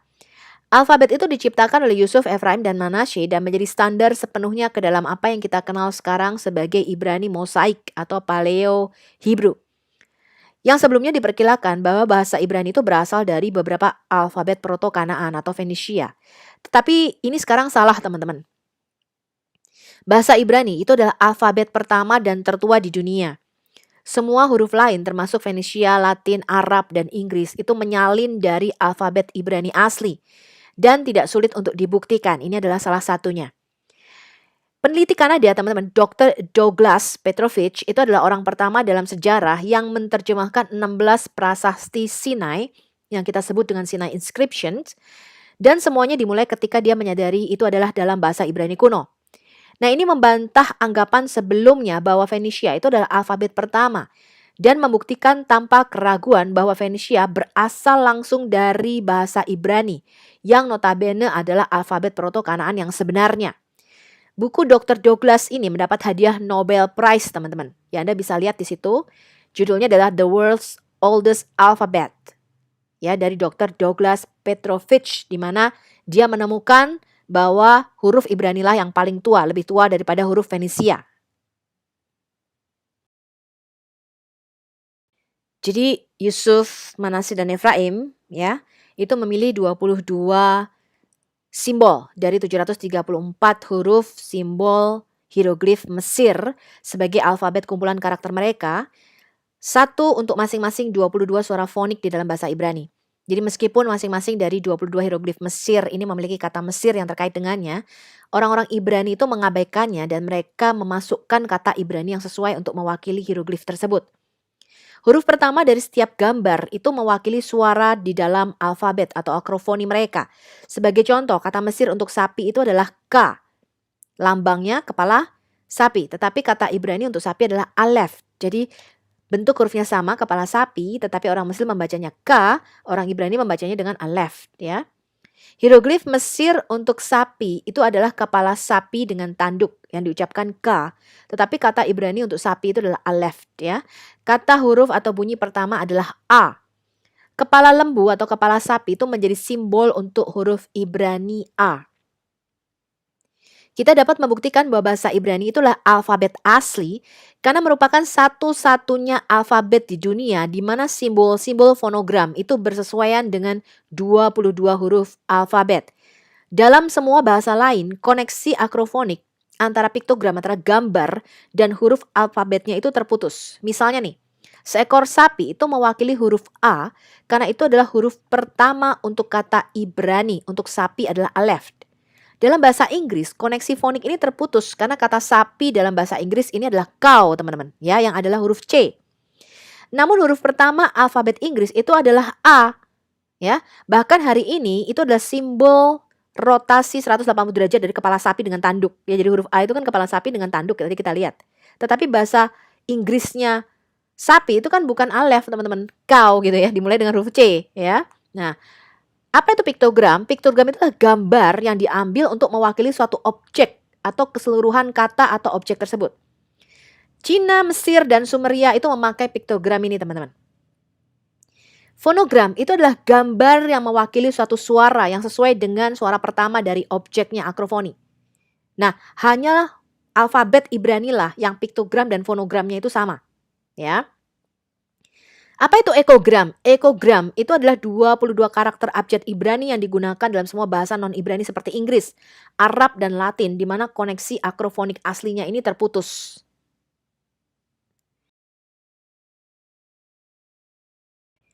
Ya, ini adalah 734 hieroglif atau huruf piktogram Mesir, teman-teman. Ya, Anda bisa lihat itu ada yang bentuknya seperti ikan, binatang, ternak gitu ya. Seperti burung gitu, Anda lihat tuh. Nah, di dalam Alkitab itu diceritakan bahwa Yusuf berusia 17 tahun ketika dia dijual sebagai budak. Kemudian Yusuf ini menjadi fasih membaca, menulis, dan berbicara bahasa Mesir. Jadi Tuhan itu memberikan talenta dan hikmat yang luar biasa kepada Yusuf. Nanti kalau kita lihat, ternyata Yusuf itu bukan cuman ahli bahasa, teman-teman. Dia punya hikmat yang luar biasa sehingga dia tuh ahli juga pengobatan. Ya, jadi dia bisa mengobati orang, kemudian dia juga ahli bangunan, teman-teman, arsitek. Ya. Dan Yusuf itu menjadi fasih di dalam hikmat Mesir. Dia membaca, menulis, berbicara bahasa Mesir. Nah, ini jelas ada di kitab Kejadian 42 ayat 23 ketika saudara-saudara Yusuf itu datang, Yusuf berbicara bahasa Mesir. Dia memakai juru bahasa sehingga saudara-saudaranya tuh tidak tahu kalau Yusuf ini orang Ibrani ya, teman-teman ya. Nah, kemudian masing-masing dari 22 huruf abjad Ibrani modern ini dapat dilacak langsung kembali ke salah satu dari 734 hieroglif Mesir. Hal ini ada di dalam buku Tata Bahasa Mesir yang menjadi pengantar studi hieroglif oleh Alan Gardiner tahun 1927. Ya, buku aslinya berjudul Egyptian Grammar, Being an Introduction to the Study of Hieroglyphs by Alan Gardiner ya, 1927.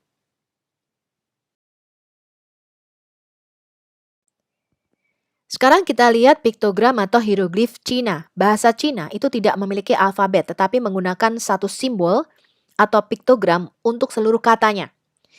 Juga menggunakan beberapa simbol untuk membuat satu kata. Ini sebagai contoh, teman-teman. Nanti kita akan membahas dalam video khusus ya. Mengapa kita tahu bahwa Alkitab kita itu benar dan bisa dipercaya? Kata Cina untuk kapal besar atau bahtera itu menggabungkan 3 simbol. Angka 8, orang, dan perahu. Yang disebut juga bahtera atau perahu besar. Kalau Anda lihat, ini pasti jelas bahtera Nuh ya, teman-teman ya. Kecuali Anda tahu ada kapal besar lainnya yang memiliki 8 orang di dalamnya. Ada lebih dari 100 contoh lain di mana piktogram bahasa Cina ini menceritakan kejadian 1 sampai kejadian 11 pada bab pertama dari kitab Bereshit atau kitab kejadian kita. Nanti kita akan membahas khusus mengenai sejarah Cina kuno, teman-teman. Oke, sekarang kita lihat perkembangan dari piktogram menjadi ekogram, teman-teman. Nah, kalau Anda lihat itu kepala sapi, kalau orang Mesir bacanya K, kalau orang Ibrani bacanya Aleph gitu ya. Menjadi bentuknya seperti ini, teman-teman, lebih sederhana lagi. Kemudian adalah huruf Paleo Hebrew ya atau huruf Ibrani kuno menjadi seperti A terbalik ya. Dan ini adalah huruf modern yang kita pakai sekarang, huruf A ya. Kemudian bentuk huruf bait ya atau rumah ya, teman-teman ya. Menjadi seperti ini, teman-teman. Kayak huruf G gitu ya, belum tertutup sepenuhnya ya. Kemudian ada huruf Paleo Hebrew atau huruf Ibrani kuno menjadi bentuk B seperti itu ya. Kemudian menjadi huruf B yang kita kenal sekarang, teman-teman. Bait ya, B ya. Nun, teman-teman, yang tadinya hurufnya simbolnya adalah seperti ular, teman-teman, menjadi seperti ini. Nun, nahash, snake, jadi huruf N yang kita kenal sekarang. Kaf itu menjadi seperti ini, teman-teman. Oh, ada garisnya ya, jadi kaf. Jadi Q, teman-teman, yang seperti kita kenal sekarang. Nah, ini contoh saja, teman-teman. Ya, bagaimana dari piktogram menjadi fonogram menjadi ekogram. Yusuf itu fasih berbahasa Mesir dan hieroglif, tapi tidak memiliki alfabet pada waktu itu. Yusuf memperhatikan bahwa beberapa hieroglif Mesir itu berfungsi sebagai fonogram bunyi tunggal. Dan konsep dasar Mesir inilah yang menjadi dasar 22 huruf dalam alfabet Ibrani. Yusuf mempelajari bahasa ibunya, bahasa Ibrani yang digunakan, kemudian mengidentifikasi 22 suara fonetis yang berbeda, yang ia gunakan sebagai hieroglif Mesir yang berfungsi sebagai fonogram. Yusuf mengabaikan bagaimana orang-orang Mesir mengucapkan 22 hieroglif kata bergambar yang dipilih, dan memberi suara Ibrani yang sesuai dan yang baru dan unik untuk piktogram, dan lahirlah alfabet Ibrani yang pertama. Sebagai contoh, kata Mesir untuk sapi adalah K, tetapi kata Ibrani untuk sapi adalah Aleph. Hieroglif Mesir untuk sapi adalah kepala sapi dengan tanduk dan diucapkan K, tetapi kata Ibrani untuk sapi adalah Aleph. Karena huruf atau bunyi pertama adalah A, maka kepala sapi ini menjadi simbol untuk huruf Ibrani A. Huruf Ibrani B diwakili oleh sebuah rumah yang disebut juga dengan Beit. Karena huruf pertama dalam kata Ibrani untuk rumah adalah Beit. Sekarang kita bandingkan teman-teman, mengapa kita tahu bahwa bahasa Ibrani itu adalah alfabet sejati pertama di dunia.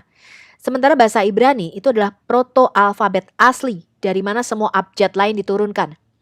Abjad generasi kedua itu adalah ekogram. Sebuah ekogram itu diilustrasikan pada kenyataan bahwa huruf Inggris A itu menyalin atau menggemakan bunyi Ibrani A. Tetapi koneksi fonik ke piktograf aslinya terputus ya, karena bahasa Inggrisnya sapi itu bukan Aleph tapi Kau ya.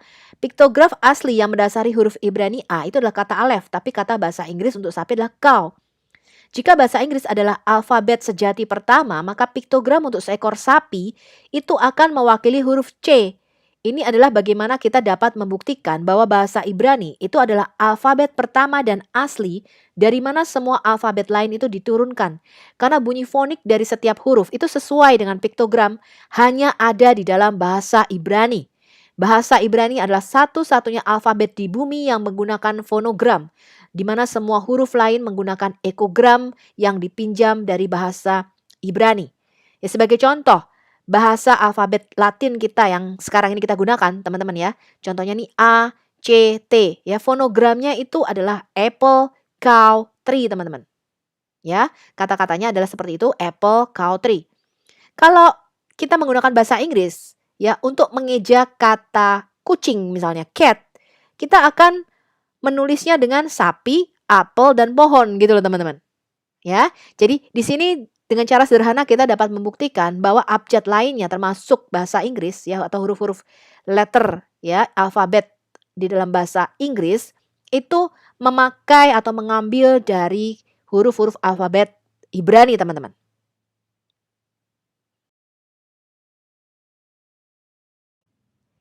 Sejak tahun 1906 Masehi ada 16 inskripsi Sinai yang ditemukan, yaitu prasasti Ibrani kuno dari Mesir, ditemukan oleh Hilda dan William Matthew Flinders Petrie ya.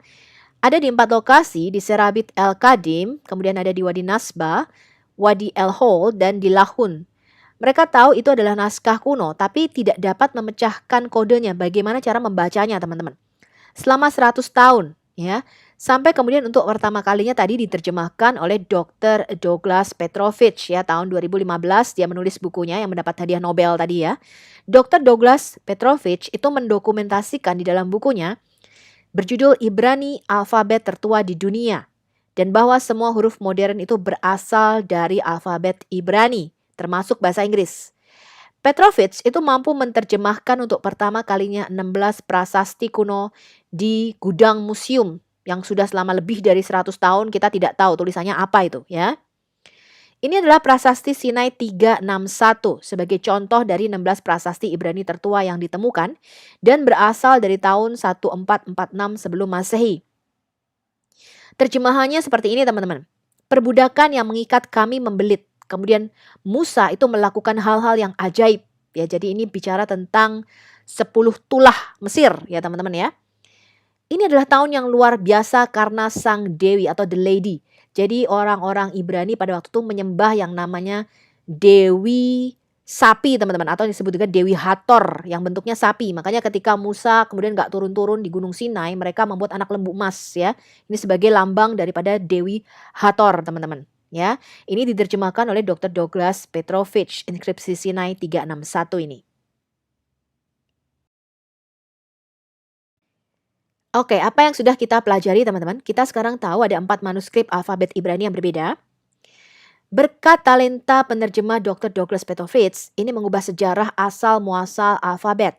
Kita tahu sekarang bahwa orang Ibrani memiliki 4 naskah alfabet tertulis yang berbeda. Yang pertama tadi kita belajar apa? Ibrani mozaik hieroglif. Sekitar tahun 1859 sampai 1050 sebelum Masehi ditemukan oleh Yusuf, Efraim, dan Manasye. Kemudian diubah distandarisasi oleh Nabi Samuel di mana? Di Nayot, jadi sekolahannya di Ramah. Dalam bentuk Paleo Ibrani, itu dari tahun 1050 sampai 458 sebelum Masehi. Kemudian yang ketiga berubah lagi menjadi huruf Ibrani kotak yang disebut dengan bahasa Ibrani Aramaik. Itu tahun 458 sampai tahun 70 distandarisasi oleh Imam Esra, ya. Kemudian yang keempat teman-teman, yaitu huruf Ibrani modern yang kita kenal sekarang ini yang disebut dengan Masorah, ya, Masoretic Text, ya. Menambahkan nikut atau tanda diakritikal itu tahun 600 Masehi sampai sekarang teman-teman dipakai, ya.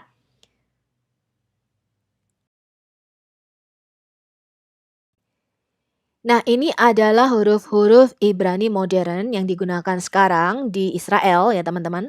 Anda lihat di situ, kaum Masorah itu mengembangkan huruf Ibrani di Tiberias tadi ya. Mulai dari Zibori tahun 160 Masehi itu mereka sudah mengembangkan huruf-huruf Ibrani modern ini. Anda lihat itu adalah Codex Leningrad tahun 1008 Masehi ya. Sudah ditambahi dengan tanda diakritikal atau tanda bacanya, ada dot, ada dash-nya di situ ya, ada titik, ada garisnya di situ, itu nikut namanya. Ya, ada sheva, ada kolam, ada kamats, segol dan macam-macam ya. Kemudian Ibrani modern yang dipakai tahun 1915 ketika bangsa Israel itu mulai kembali lagi ya teman-teman ya. Hijrah lagi ke tanah perjanjian, itu bahasa Ibrani mulai dipulihkan.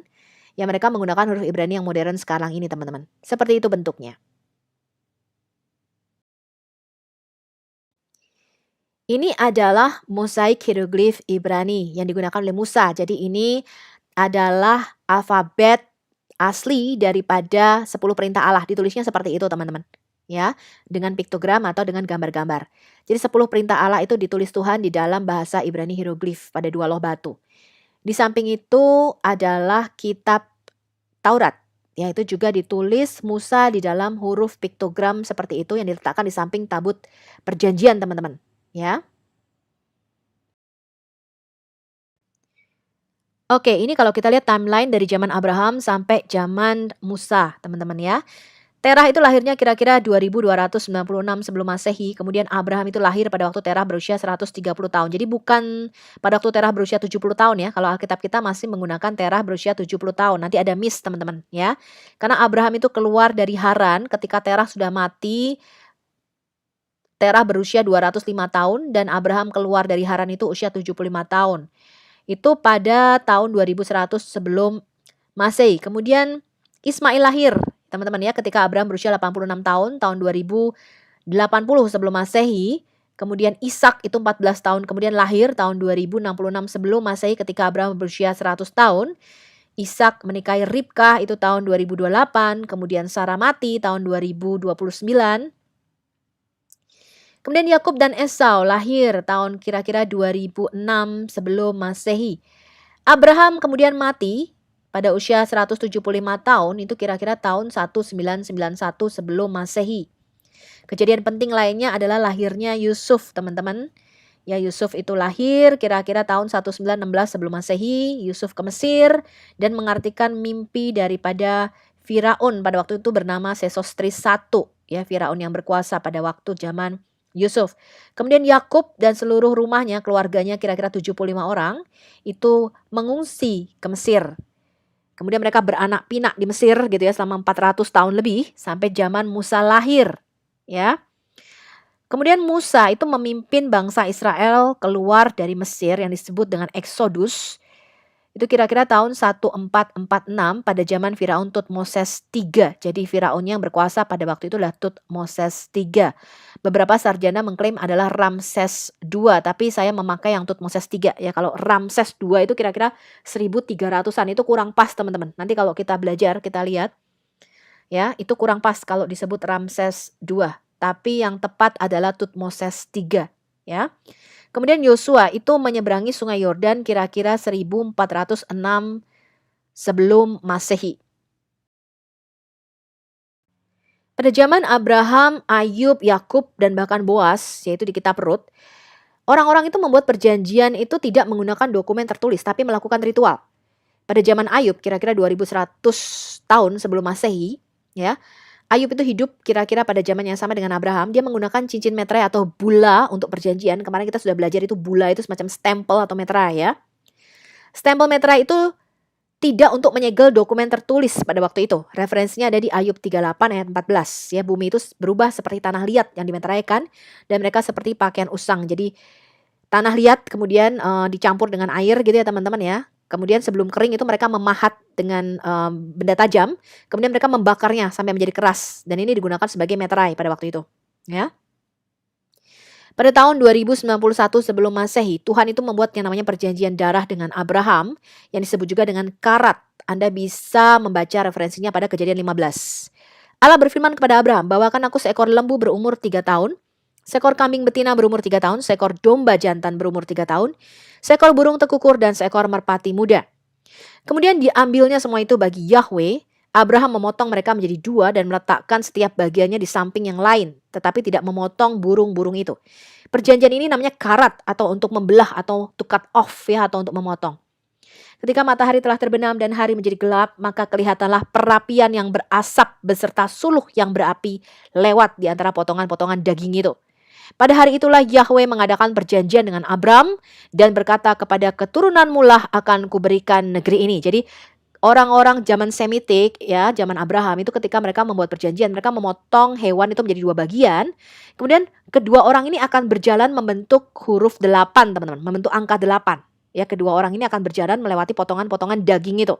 Tetapi ketika Tuhan, Yahweh membuat perjanjian dengan Abram, pada waktu itu namanya masih Abram, belum berubah menjadi Abraham.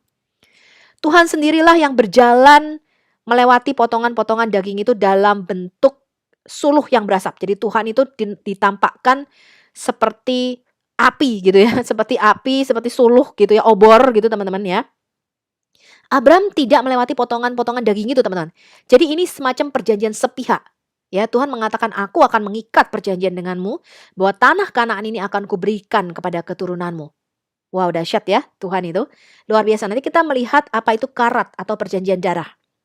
Sekitar tahun 2028 sebelum Masehi, Ishak menikahi Rebeka. Abram berkata kepada hambanya yang tertua dari keluarganya yang bertanggung jawab atas semua miliknya, Eleazar pada waktu itu ya. Tolong letakkan tanganmu di pangkal pahaku. Jadi hamba itu, Eleazar, meletakkan tangannya di pangkal paha Abraham tuanya dan bersumpah kepadanya tentang hal ini. Pada waktu itu cara orang bersumpah itu demikian teman-teman. Ya, dengan meletakkan tangannya di pangkal pahanya. Anda bisa baca referensinya di Kejadian 24 ayat 29 ya.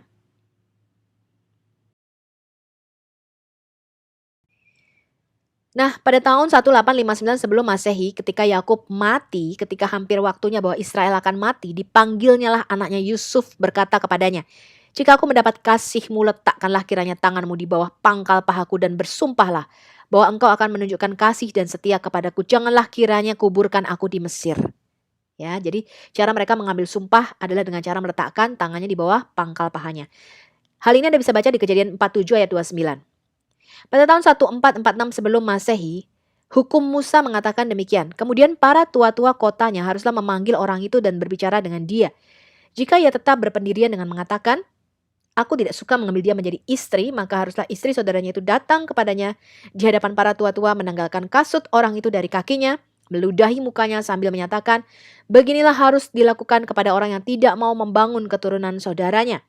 Dan di antara orang Israel namanya haruslah disebut kaum yang kasutnya ditanggalkan orang. Hal ini ada di dalam kitab Taurat, Ulangan 25 ayat 8 sampai 10.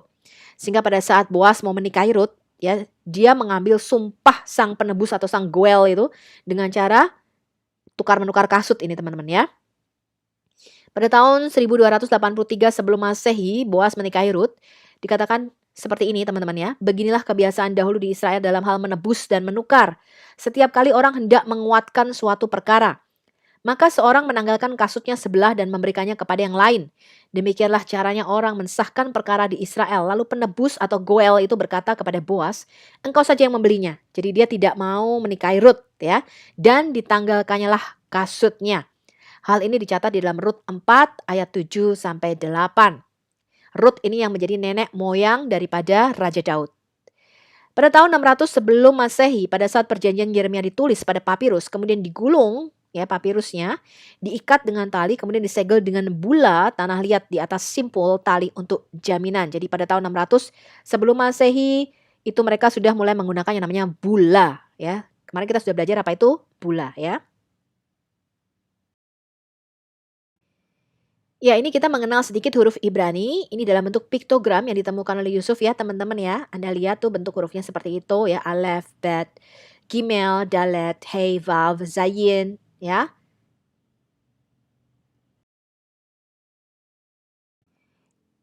Oke, ini cara bacanya teman-teman. Jadi alef itu simbolnya kepala sapi yang mewakili juga kata Tuhan ya. Tuhan itu dilambangkan dengan alef ya atau kepala sapi.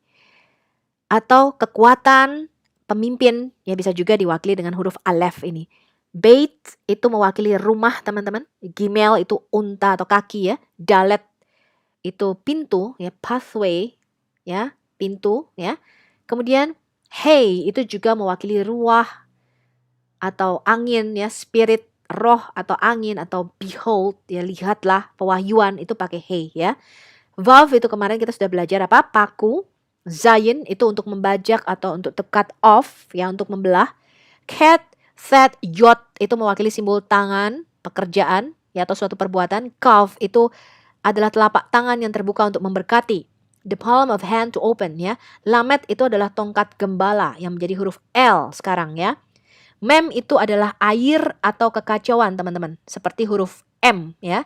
Nah nun itu menarik seperti sperma, itu artinya benih atau ikan atau kehidupan. Dilambangkan dengan apa? Sperma ya, nun. Sameh itu adalah tongkat penopang teman-teman. Ayin itu mata, P itu mulut. Anda lihat di situ sade ya, kaf. Res itu simbol kepala atau orang ya atau simbol yang pertama. Shin itu simbol seperti gigi teman-teman. To eat, consume, to destroy. Jadi untuk menghancurkan ya. Taf itu adalah perjanjian atau mark atau tanda ya atau sign. Kalau Anda lihat itu seperti salib bentuknya. Oke, ini kalau kita lihat teman-teman, dulu bentuknya seperti kepala sapi, ya kadang-kadang dikasih mata di situ. Terus kemudian menjadi bentuk huruf kepala sapi yang disederhanakan, jadi A kebalik gitu ya teman-teman ya. Ini adalah Paleo Hebrew atau huruf Ibrani kunonya. Nah, kemudian ini adalah Ibrani modern yang sekarang, Aleph ya.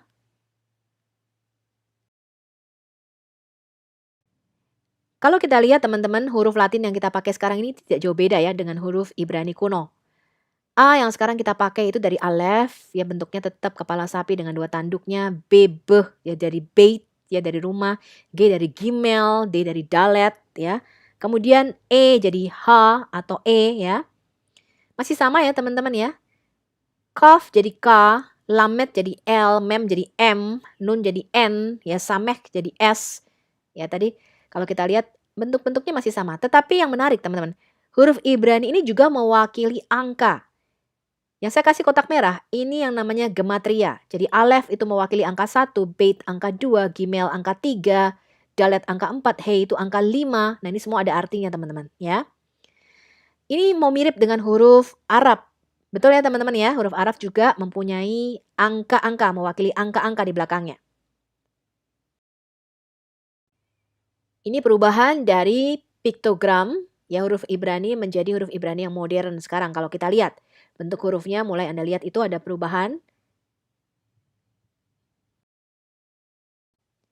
Sebagai contoh adalah kata aba atau ayah teman-teman. Dalam piktogram itu digambarkan sebagai alef, kepala sapi, dan bait. Ya, artinya kepala atau the strength of the house, kepala rumah itu. Artinya apa? Ayah. Ya. Dalam huruf Ibrani modern, alef, bet, alef, ya, aba. Aba atau ayah. Kata ama atau ibu, alef dan mem. Ya.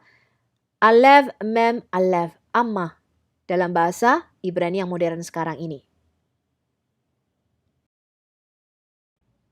Ini adalah nama Tuhan kita, Yod-He, Vav-He. Artinya apa teman-teman? Lihat tangan, lihat paku. Nama kudus ini atau nomina sacra ini disebut dengan tetragrammaton atau 4 huruf nama Tuhan. Oke, ini adalah nama Tuhan yang ditulis pada zaman Musa menggunakan piktogram seperti ini, teman-teman. Yod, tangan yang terbuka, ya, Hei, ada gambar orang di situ, dan Vav atau wow itu paku ya, atau pasak atau tiang pasak ya. Kemudian ini dalam huruf Ibrani kuno pada zaman Samuel dan Daud tulisannya seperti itu. Kemudian diubah menjadi Ibrani kotak pada zaman Imam Esra. Dan ini huruf Ibrani modern yang dipakai sekarang, Yod He Vav He. Bacanya dari kanan ke kiri ya teman-teman ya. Baik, tadi kita sudah belajar mengenai perkembangan bahasa, tulisan, kemudian alfabet Ibrani sampai jadi kitab kita yang sekarang ini. Saya harap video saya ini berguna bagi semua teman-teman yang ada di seluruh Indonesia. Anda boleh download, boleh sharingkan video ini teman-teman. Saya membuat video ini bukan untuk komersil atau mendapatkan uang apapun ya. Saya rindu supaya teman-teman itu diselamatkan dan bagi teman-teman muslim, Tuhan memberkati engkau ya. Yesus berkata langit dan bumi akan berlalu tetapi firmanku tinggal tetap. Tetap terus percaya pada Tuhan teman-teman karena hanya Yesuslah jaminan keselamatan kita. Tidak ada jaminan keselamatan di luar Tuhan Yesus Kristus. Marilah kita membawa kabar baik Injil ini ke seluruh pelosok Indonesia. Indonesia pasti akan diselamatkan dan Tuhan akan mencurahkan Roh Kudus-Nya atas bangsa ini. Amin.